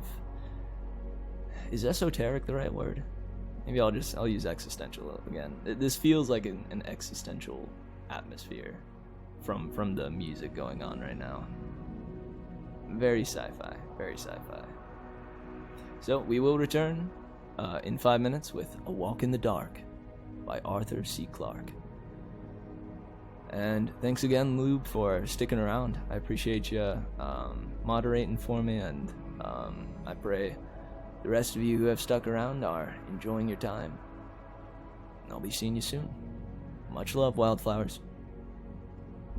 Be back in a bit. Oh, and also I'll be playing the little intro theme that I made during the break. So look out for that. Alrighty. See you very soon.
Join me for an adventure, oh, much like any other, with twists and turns and plot devices, words and wonder. Now my advice is listen close.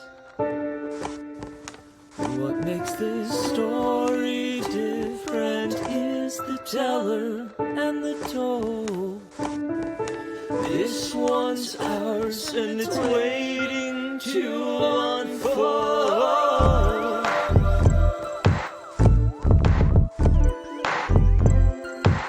So come be merry with me. Yeah.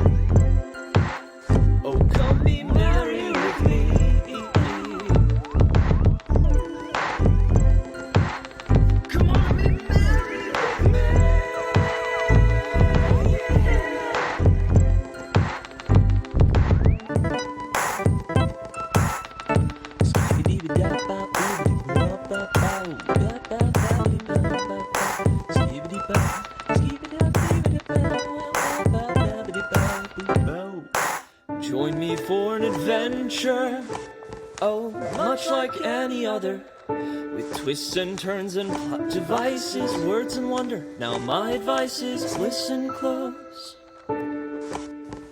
What makes this story different is the teller and the told. This one's ours and it's waiting to unfold.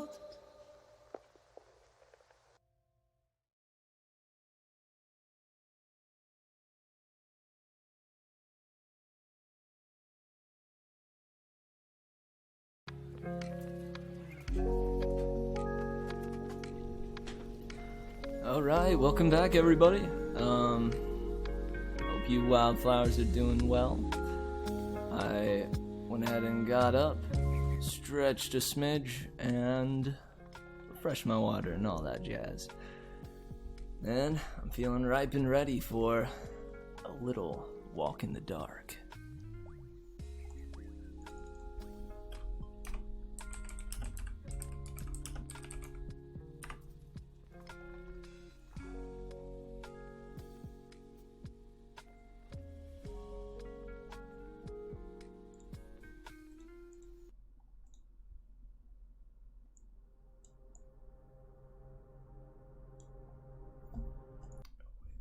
This one. Yeah, alright. Now we're talking. You went and got water, man? That's some good stuff. I hear good things about water.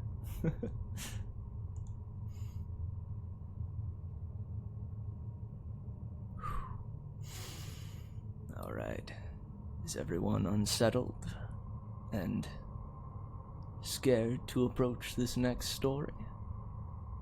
Good.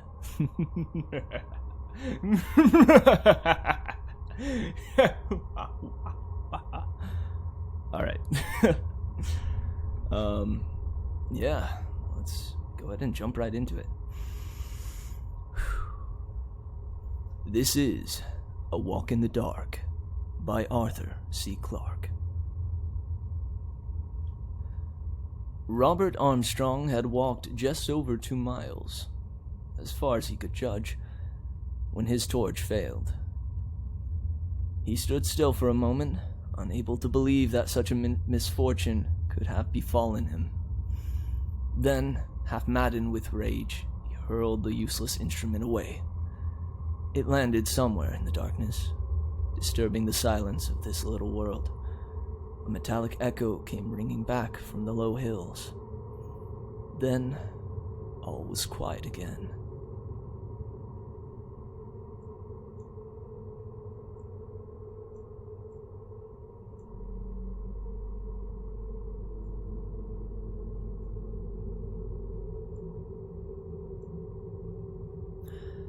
This, thought Armstrong, was the ultimate misfortune. Nothing could ever happen to him now. He was even able to laugh bitterly at his luck, and resolved never again to imagine that the fickle goddess had ever favored him. Who would have believed that the only tractor at Camp 4 would have broken down when he was just setting off for Port Sanderson? He recalled the frenzied repair work, the relief when the second start had been made, and the final debacle when the Caterpillar's track had jammed. It was no use then regretting the lateness of his departure. He could not have foreseen these accidents, and it was still a good 4 hours before the Canopus took off. He had to catch her. Whatever happened, no other ship would be touching at this world for another month. Apart from the urgency of his business, 4 more weeks on this out-of-the-way planet were unthinkable. There had been only one thing to do. It was lucky that Port Sanderson was little more than 6 miles from camp. Not a great distance, even on foot. He had to leave all his equipment behind, but it could follow on the next ship, and he could manage without it. The road was poor, merely stamped out by the rock by one of the board's 100-ton crushers, but there was no fear of going astray.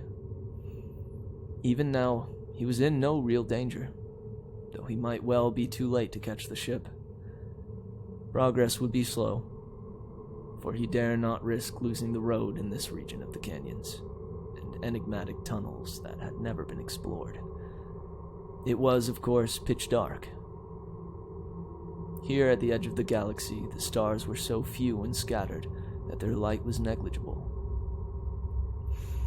This strange crimson sun of this lonely world would not rise for many hours, and although 5 of the little moons were in the sky, they could barely be seen by the unaided eye. Not one of them could even cast a shadow. Armstrong was not the man to bewail his luck for long. He began to walk slowly along the road, feeling its texture with his feet. It was, he knew, fairly straight, except where it wound Carver's Pass. He wished he had a stick or something to probe the way before him, but he would have to rely for guidance on the feel of the ground. It was terribly slow at first, until he gained confidence. He had never known how difficult it was to walk in a straight line. Although the feeble stars gave him his bearings, again and again he found himself stumbling among the virgin rocks at the end of the crude roadway. He was traveling in long zigzags that took him to alternate sides of the road. Then he would stub his toe again and bare rock. Then he would stub his toe against the bare rock and grope his way back onto the hard-packed surface once again. Presently, it settled down to a routine. It was impossible to estimate his speed. He could only struggle along and hope for the best. There were 4 miles to go. 4 miles and as many hours. It should be easy enough, unless he lost his way, but he dared not think of that. Once he had mastered the technique, he could afford the luxury of thought. He could not pretend that he was enjoying the experience, but he had been in much worse positions before. As long as he remained on the road, he was perfectly safe. He had been hoping that, as his eyes became adept to the starlight, he would be able to see the way, but now knew that the whole journey would be blind. The discovery gave him a vivid sense of his remoteness from the heart of the galaxy. On a night as clear as this, the skies of almost any other planet would have been blazing with stars. Here, at this outpost of the universe, the sky held perhaps 100 faintly gleaming points of light, as useless as the 5 ridiculous moons on which no one had ever bothered to land. A slight change in the road interrupted his thoughts. Was there a curve here? Or had he veered off to the right again? He moved very slowly along the invisible and ill-defined border. Yes, there was no mistake. The road was bending to the left. He tried to remember its appearance in the daytime, but he had only seen it once before. Did this mean that he was nearing the pass? He hoped so, for the journey would then be half completed. He peered ahead into the blackness, but the ragged line of the horizon told him nothing. Presently, he found that the road had straightened itself again, and his spirits sank. The entrance to the pass must still be some way ahead. There were at least 4 miles to go. 4 miles.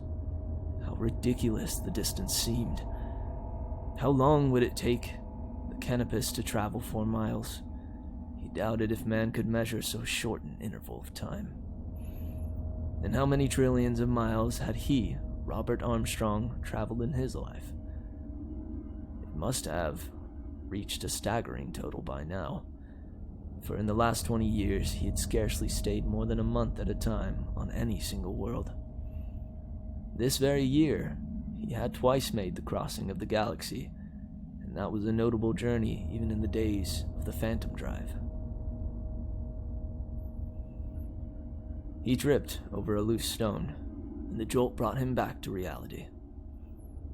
It was no use here, thinking of ships that could eat up the light years. He was facing nature, with no weapons but his own strength and skill. It was strange that it took him so long to identify the real cause of his uneasiness. The last 4 weeks had been very full, and the rush of his departure, coupled with annoyance and anxiety caused by the tractor's breakdowns, had driven everything else from his mind. Moreover, he had always prided himself on his hard-headedness and lack of imagination. Until now, he had forgotten all about that first evening at the base, when the crews had regaled him with the usual tall yarns concocted for the benefit of newcomers. It was then that the old base clerk had told the story of his walk by night from Port Sanderson to the camp, and of what had trailed him through the Carver's Pass, keeping always beyond the limit of his torchlight. Armstrong, who had heard such tales on a score of worlds, had paid little attention at the time. This planet, after all, was known to be uninhabited. But logic could not dispose of the matter as easily as that. Suppose, after all, there was some truth in the old man's fantastic tale. It was not a pleasant thought, and Armstrong did not intend to brood upon it. But he knew that if he dismissed it out of hand, it would continue to prey on his mind. The only way to conquer imaginary fears was to face them boldly. He would have to do that now. His strongest argument was the complete bareness of this world and its utter desolation, though against that one could set many counter-arguments, as indeed the old clerk had done. Man had only lived on this planet for 20 years, and much of it was still fence, though of course life often crept into such places. With a shudder, he remembered the giant polyps that had snared the first explorers of Argon 3. It was all very inconclusive. Suppose, for the sake of argument, one granted the existence of life here. What of that? The vast majority of life forms in the universe were completely indifferent to man. Some, of course, like the gas beings of Alcaron or the roving wave lattices of Chandelune, could not even detect him, but passed through or around him as if he did not exist. Others were merely inquisitive, some embarrassingly friendly. There were few indeed that would attack unless provoked. Nevertheless, it was a grim picture that the old store clerk had painted, back in the warm, well-lighted smoking room, with the drinks going around.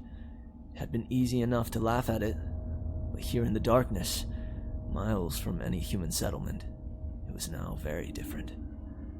It was almost a relief when he stumbled off the road again and had to grope with his hands until he found it once more. This seemed a very rough patch, and the road was scarcely distinguishable from the rocks around.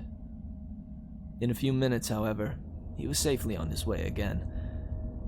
It was unpleasant to see how quickly his thoughts returned to the same disquieting subject.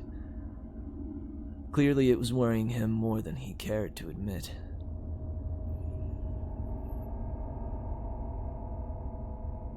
He drew consolation from one fact. It had been quite obvious that no one at the base had believed the old fellow's story. Their questions and banter had proved that. At the time, he had laughed as loudly as any of them. After all, what was the evidence?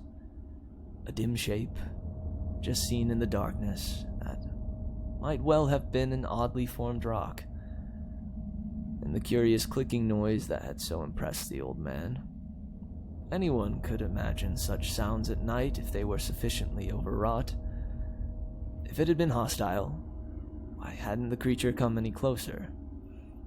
Because it was afraid of light, the old chap had said.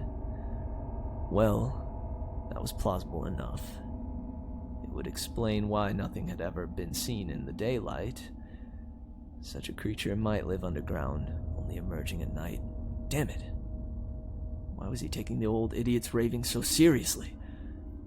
Armstrong got control of his thoughts again. If he went on this way, he told himself angrily, he would soon be seeing and hearing a whole menagerie of monsters. There was, of course, one factor that disposed of the ridiculous story at once. It was really very simple. He felt sorry he hadn't thought of it before. What would such a creature live on? There was not even a trace of vegetation on the whole planet.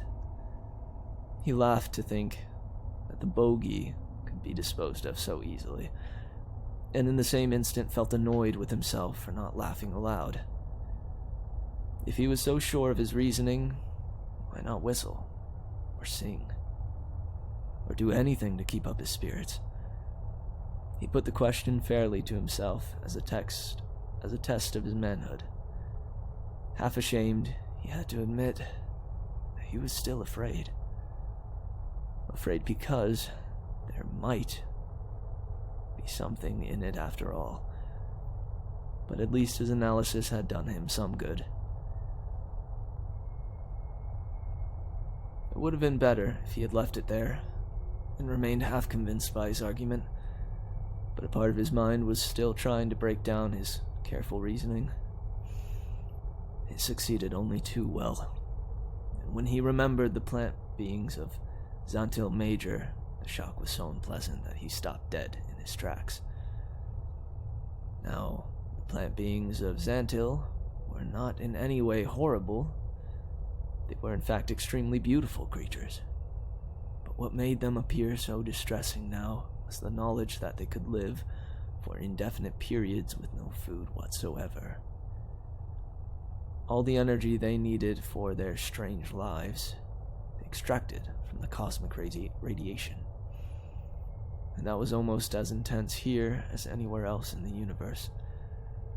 He had scarcely thought of one example before others crowded into his mind, and he remembered the life form on Trantor Beta, which was the only one known capable of directly utilizing atomic energy. That too had lived on an utterly barren world, very much like this. Armstrong's mind was rapidly splitting into two distinct portions, each trying to convince the other, and neither wholly succeeding. He did not realize how far his morale had gone, till he found himself holding his breath, lest it conceal any sound from the darkness about him. Angrily, he cleared his mind of the rubbish that had been gathering there, and turned once more to the immediate problem. There was no doubt that the road was slowly rising, and the silhouette of the horizon seemed much higher in the sky. The road began to twist, and suddenly he was aware of great rocks on either side of him. Soon only a narrow ribbon of sky was visible, and the darkness became, if possible, even more intense. Somehow he felt safer within the rock wall surrounding him. It meant that he was protected, except in two directions. Although the road had been leveled more carefully, and it was easy to keep. The road had been leveled more carefully, and it was easy to keep it. Best of all, he knew now that the journey was more than half completed. For a moment, his spirits began to rise. Then, with maddening perversity, his mind went back into the old grooves again. He remembered that it was on the far side of Carver's Pass that the old clerk's adventure had taken place, if it had ever happened at all. In half a mile, he would be out in the open again, out of the protection of these sheltering rocks. The thought seemed doubly horrible now, and he already felt the sense of nakedness. He could be attacked from any direction, and he would be utterly helpless. Until now, he had still retained some self-control. Very resolutely, he had kept his mind away from the one fact that gave some color to the old man's tale. The single piece of evidence that had stopped the banter in the crowded room back at the camp and brought a sudden hush upon the company. Now, as Armstrong's will weakened, he recalled again the words that had struck a momentary chill, even in the warm comfort of the base building. The little clerk had been very insistent on one point. He had never heard any sound of pursuit from the dim shape sensed, rather than seen. At the limit of his light, there was no scuffling of claws or hooks on rock, not even the clatter of displaced stones. It was as if, so the old man had declared in the solemn manner of his, as if the thing that was following could see perfectly in the darkness, and had many small legs or pads so that it could move swiftly and easily over the rock, like a giant caterpillar, or one of the carpet things of Crocklore, too. Yet although there had been no noise of pursuit, there had been one sound that the old man had caught several times. It was so unusual that its very strangeness made it doubly ominous. It was a faint but horrible, persistent clicking. The old fellow had been able to describe it very vividly. Much too vividly for Armstrong's liking now. "Have you ever listened to a large insect crunching its prey?" he said. "Well, it was just like that. I imagine that a crab makes exactly the same noises with its claws when it clashes them together. It was what's the word? A chitinous sound." At this point, Armstrong remembered laughing loudly. Strange how it was all coming back to him now. But no one else had laughed, though they had been quick to do so earlier. Sensing the change of tone, he had sobered at once and asked the old man to continue his story. How he wished now that he had stifled his curiosity. It had been quickly told. The next day, a party of skeptical technicians had gone into the no-man's land beyond Carver's Pass. They were not skeptical enough to leave their guns behind, but they had no cause to use them, for they found no trace of any living thing. There were the inevitable pits and tunnels, glistening holes down which the light of the torches rebounded endlessly until it was lost in the distance. But the planet was riddled with them. Though the party found no sign of life, it discovered one thing it did not like at all. Out of the barren and unexplored land beyond the pass, they had come upon an even larger tunnel than the rest. Near the mouth of the tunnel was a massive rock, half embedded in the ground, and the sides of that rock had been worn away.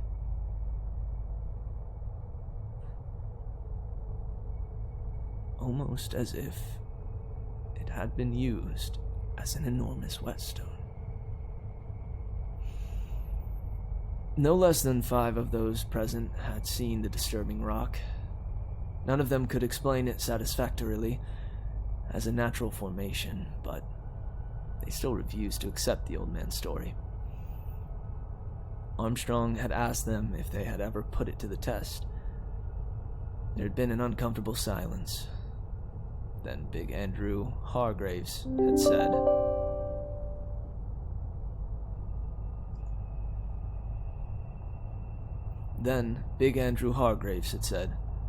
"Hell, who'd walk out the pass at night just for fun?" and had left it at that. Indeed, there was no other record of anyone walking from Port Sanderson to the camp by night, or for that matter by day. During the hours of light, no unprotected human being could live in the open beneath the rays of the enormous, lurid sun that seemed to fill half the sky. And no one would walk 6 miles, wearing radiation armor, if the tractor was available. Armstrong felt he was leaving the pass. The rocks on either side were falling away, and the road was no longer as firm and well-packed as it had been. He was coming out into the open plain once more, and somewhere not far away in the darkness was that enigmatic pillar that might have been used for sharpening monstrous fangs or claws. It was not a reassuring thought, but he could not get it out of his mind. Feeling distinctly worried now, Armstrong made great effort to pull himself together. He would try to be rational again. He would think of business, the work he had done at camp. Anything but this infernal place. For a while, he succeeded quite well. But presently, with a maddening persistence, every train of thought came back to the same point. He could not get out of his mind the picture of that inexplicable rock and its appalling possibilities. Over and over again he found himself wondering how far away it was, whether he had already passed it, and whether it was on his right or his left.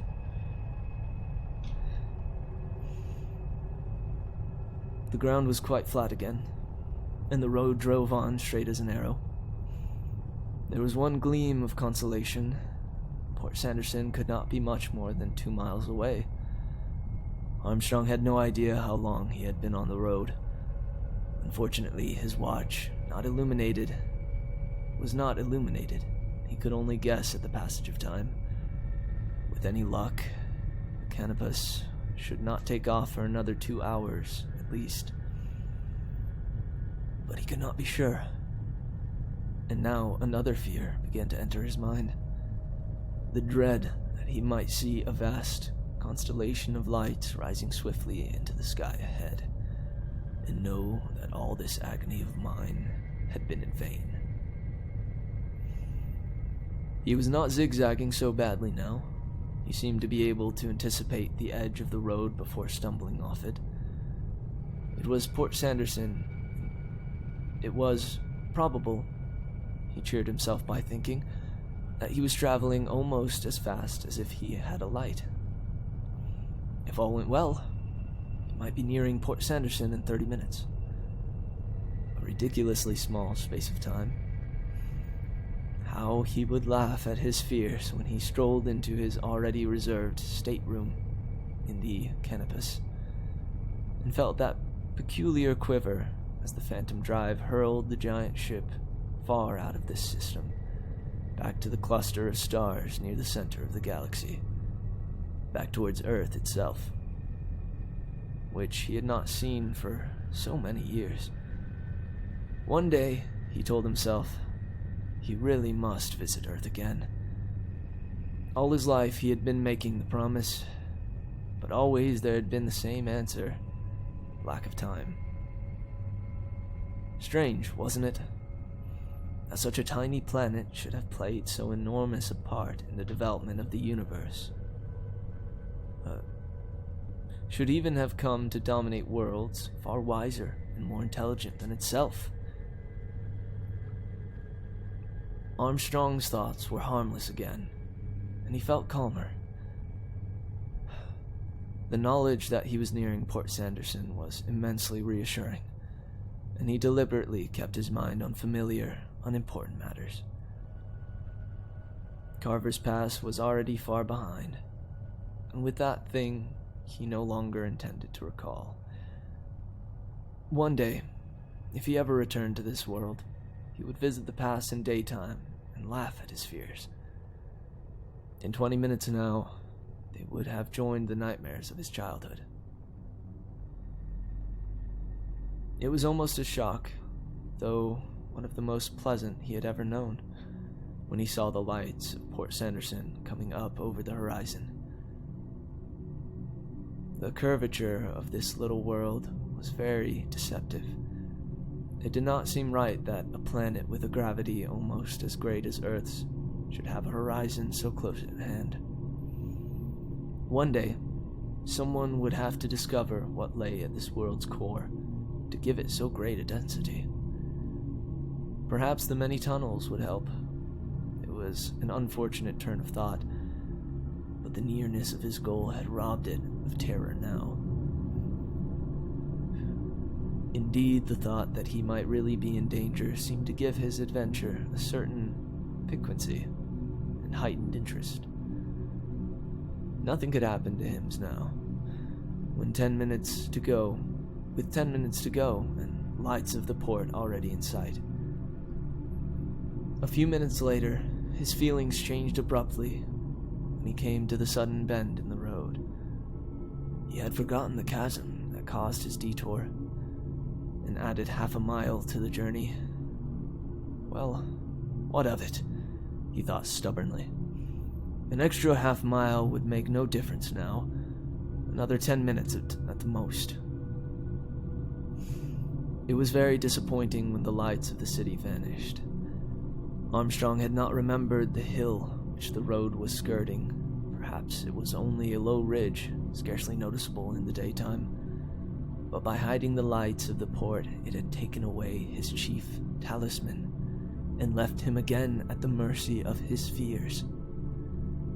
Very unreasonably, his intelligence told him. He began to think how horrible it would be if anything happened now. So near the end of his journey. He kept the worst of his fears at bay for a while, hoping desperately that the lights of the city would soon reappear. But as the minutes dragged on, he realized that the ridge must be longer than he imagined. He tried to cheer himself by the thought that the city would be all the nearer when he saw it again. But somehow logic seemed to have failed him now. For presently, he found himself doing something he had not stooped to. Even out in the waste by Carver's Pass, he stopped, turned slowly round, and with bated breath, listened until his lungs were nearly bursting. The silence was uncanny. Considering how near he must be to the port, there was certainly no sound from behind him. Of course there wouldn't be, he told himself angrily. But he was immensely relieved. The thought of that faint and incessant clicking had been haunting him for the last hour. So friendly and familiar was the noise that did reach him at last at the anticlimax, almost made him laugh aloud. Drifting through the still air from the source clearly not more than a mile away came the sound of a landing field tractor, perhaps one of the machines loading the canopus itself. In a matter of seconds, thought Armstrong, he would be around this ridge, with the port only a few hundred yards ahead. The journey was nearly ended. In a few moments, this evil plane would be no more than a fading nightmare. It seemed terribly unfair. So little time, such a small fraction of a human life, was all he needed now. But the gods have always been unfair to man. And now they were enjoying their little jest. For there could be no mistaking the rattle of monstrous claws in the darkness ahead of him.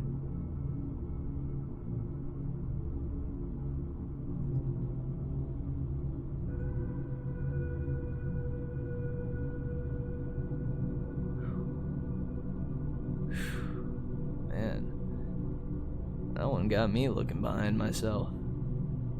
Hang on.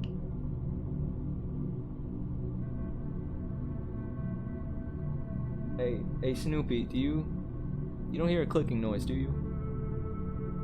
No incessant clicking noise Sure. Okay. I mean, Snoopy doesn't seem worried, so I think we're good.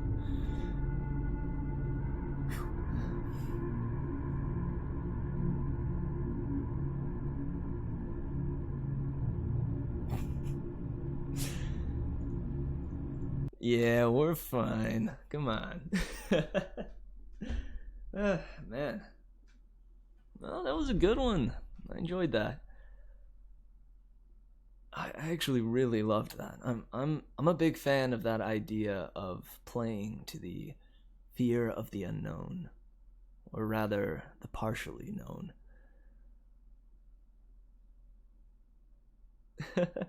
It is an SCP. It certainly reads much like one, I suppose.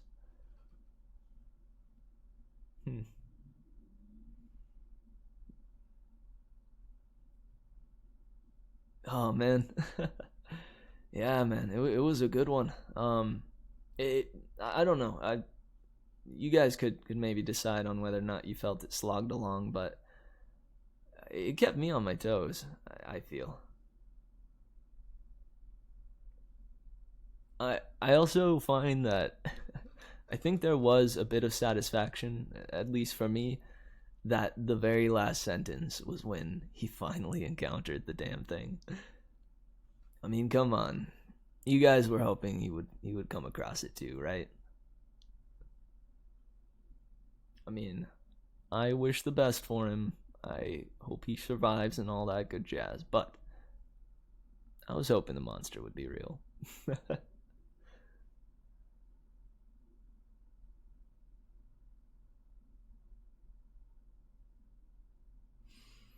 Also, I think the fact that it occurred so far from home was also an important detail, right? This idea that there were fewer stars in the sky, there were more things to help make the creature's existence more believable, like the various other creatures on different planets that survived off of almost nothing. That was good. Did it send chills up anybody's spine?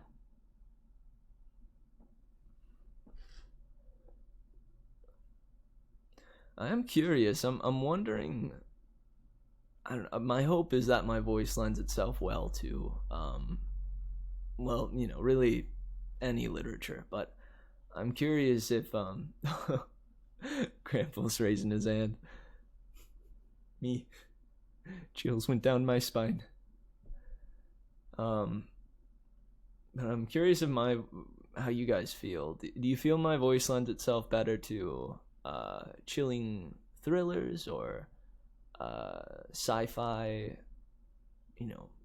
accounts, or Lovecraftian literature, or teenage adventure?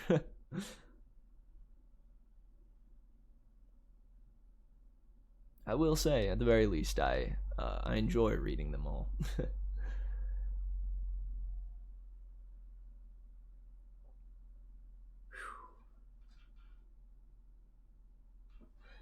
Yeah, I don't doubt it.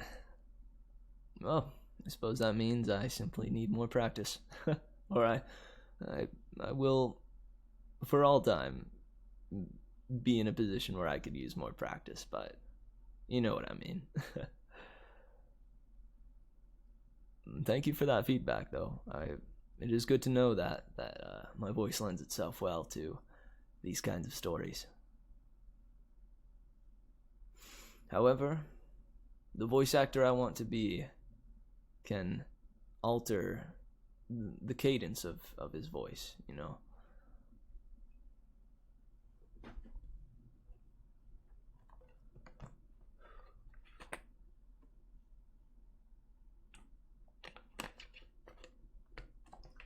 Oh man, I also wonder, hang on.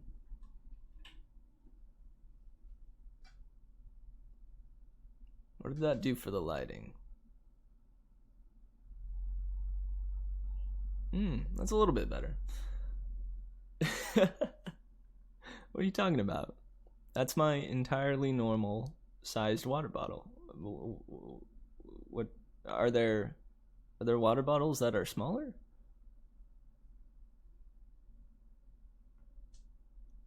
Nice, yeah. I would definitely, I could definitely use the recommendations on lighting. I may not be able to, yeah, no, I feel that. I'd be drinking lots of water. Um, yeah, I don't know if I have the expenses to, or the pocket to pay for, fancy lights at the moment, but I did take a note, and I have like a lamp that is actually doing quite well for at least the lighting, or at least what I can do with what I have. Yeah, precisely. Yeah, this is a lamp that I found. Good stuff. I would though. It'd be really neat if on Fridays and Saturdays when I read the spookier tales, I would really love if I could alter the lighting to be that like harsh shadows and spooky vibes.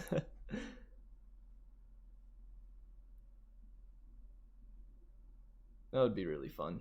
That's a goal for sure.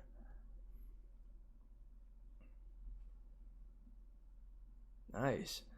I think I don't know. How do you guys feel? Did I choose a solid three for tonight? And which one did you find to be your favorite? I am curious. I think my favorite of the bunch was uh,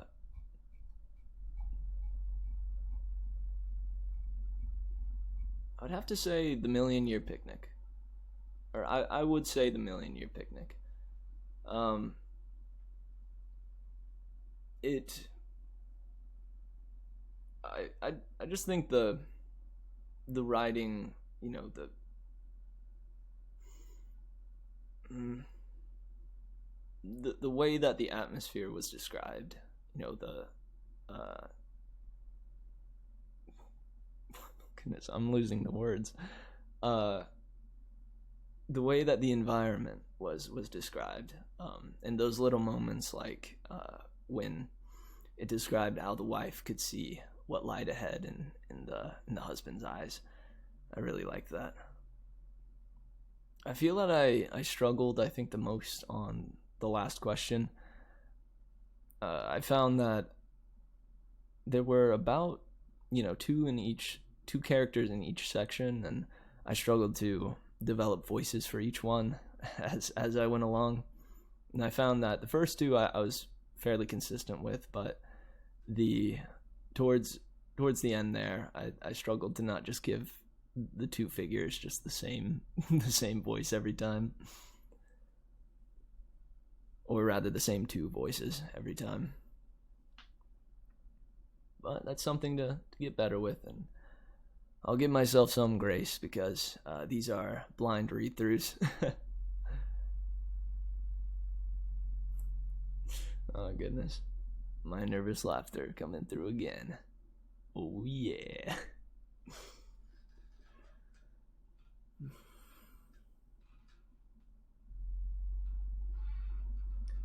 Great choices. I liked the first and second equally.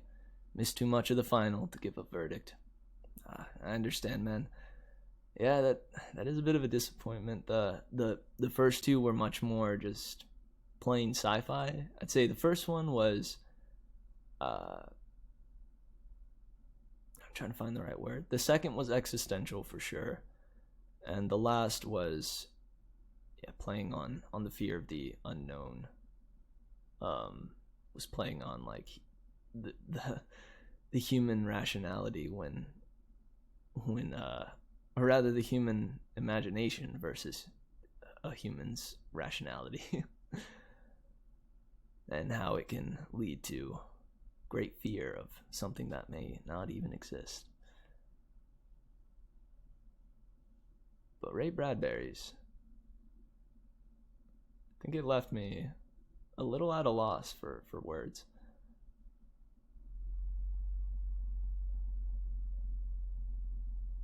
I think the first two, right? I feel like the first two had a bit of a a bit of a connection, right, in their theming. Ray Bradbury's finished on this idea that they were the Martians, and that, and I think that is where it differs, but it had some notes of this idea that humans ruined the Earth. And the last question, I think, kind of took that and ran with it, in the sense that they went even further and developed an idea of how humans would eventually ruin or lead the galaxy to its end.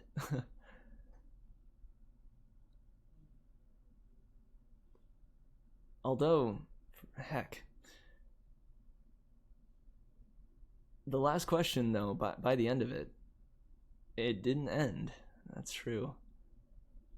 Instead, I would say that, well, hey, I don't know. What are your guys' thoughts? Do you think the world ended in the last question and then was started anew by the AC? Or was it rewinded? I'm still unclear on that.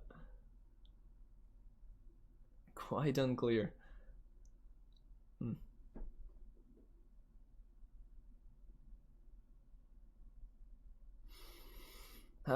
Well, it's getting close to, well, it's a little past midnight where I'm at, so I think it's about time we begin winding down. Man, yeah, and honestly, that did time out very, very nicely.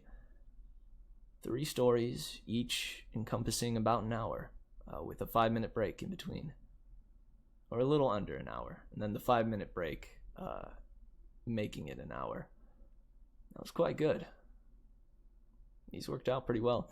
I had found a few short stories that I wanted to read, another by Stephen King, and then another by Ray Bradbury, I believe. But they're a bit longer. It would be, I think it would be that I would read only one short story if I took on those. I could maybe get the 2 in one session, but it would be a bit of a long one, because each one is upwards of about 25 to 27 pages, rather than these ones are about the equivalent of maybe 6 or 7 pages each. So yeah, just one of the other short stories that I found would be about the amount of 3. I don't know though. How would you guys feel about one story instead of 3, but having it be a longer one? I think because I do see the advantages of having them be shorter, like they were tonight. That way, if somebody does jump in halfway through or part way through, they can either come back for the next story, or they at least won't be lost throughout the whole thing. Down as in you are down for the singular story, or down as in lower the amount of you just gotta plan it a week in advance, give lots of ads for it. Yeah, it's a good idea. Yeah, that way the folks know precisely when to show up and exactly what they're in for. Yeah, I suppose I'm not great with the advertising. I tend to advertise my streams about 10 minutes before they start. But I've honestly been quite blessed and surprised with even just the amount of folks that have decided to, I don't know, view and watch. I've had, anywhere from, I've had pretty continuously about 5 to 7 or 8 viewers at any given time, which is honestly incredible. And it is thanks to you guys. So I say in this moment, thank you, Wildflowers. Also, do you guys like that name? I figured since we are the Merry Meadow, collectively, I would call you guys my Wildflowers.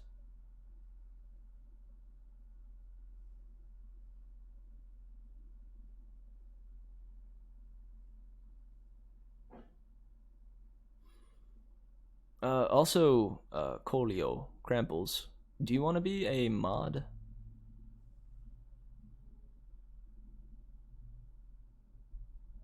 Because out of anybody, I would certainly choose you.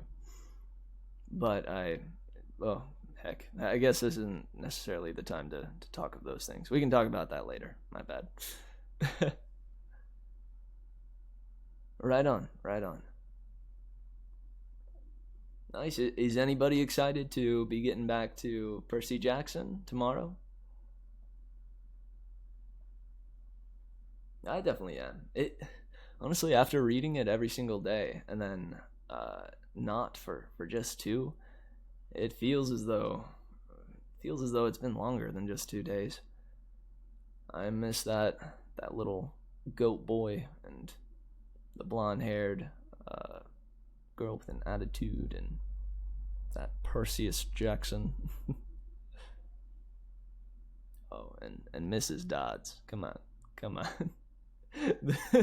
the demonic southern draw. That still gives me a chuckle. The demonic southern draw. Some may argue that a southern draw is already demonic. I'm joking.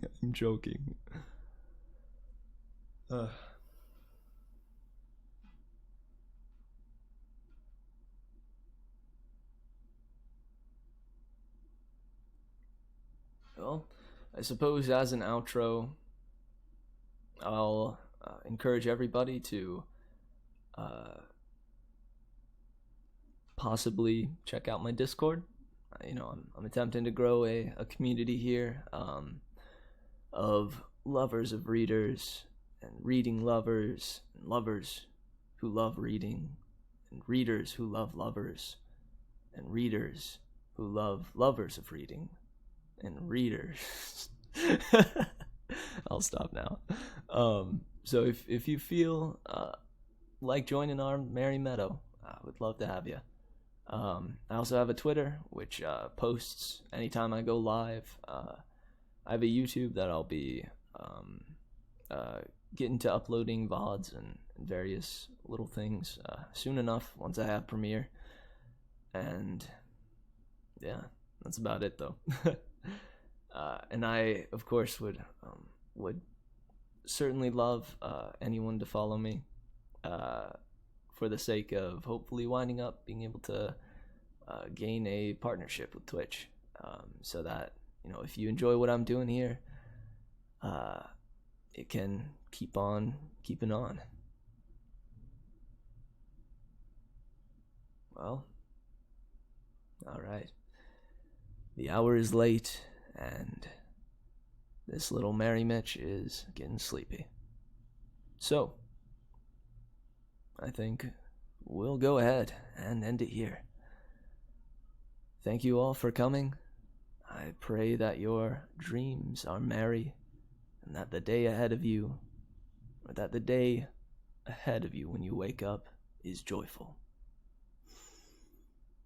Sleep tight. Don't let the bed bugs bite.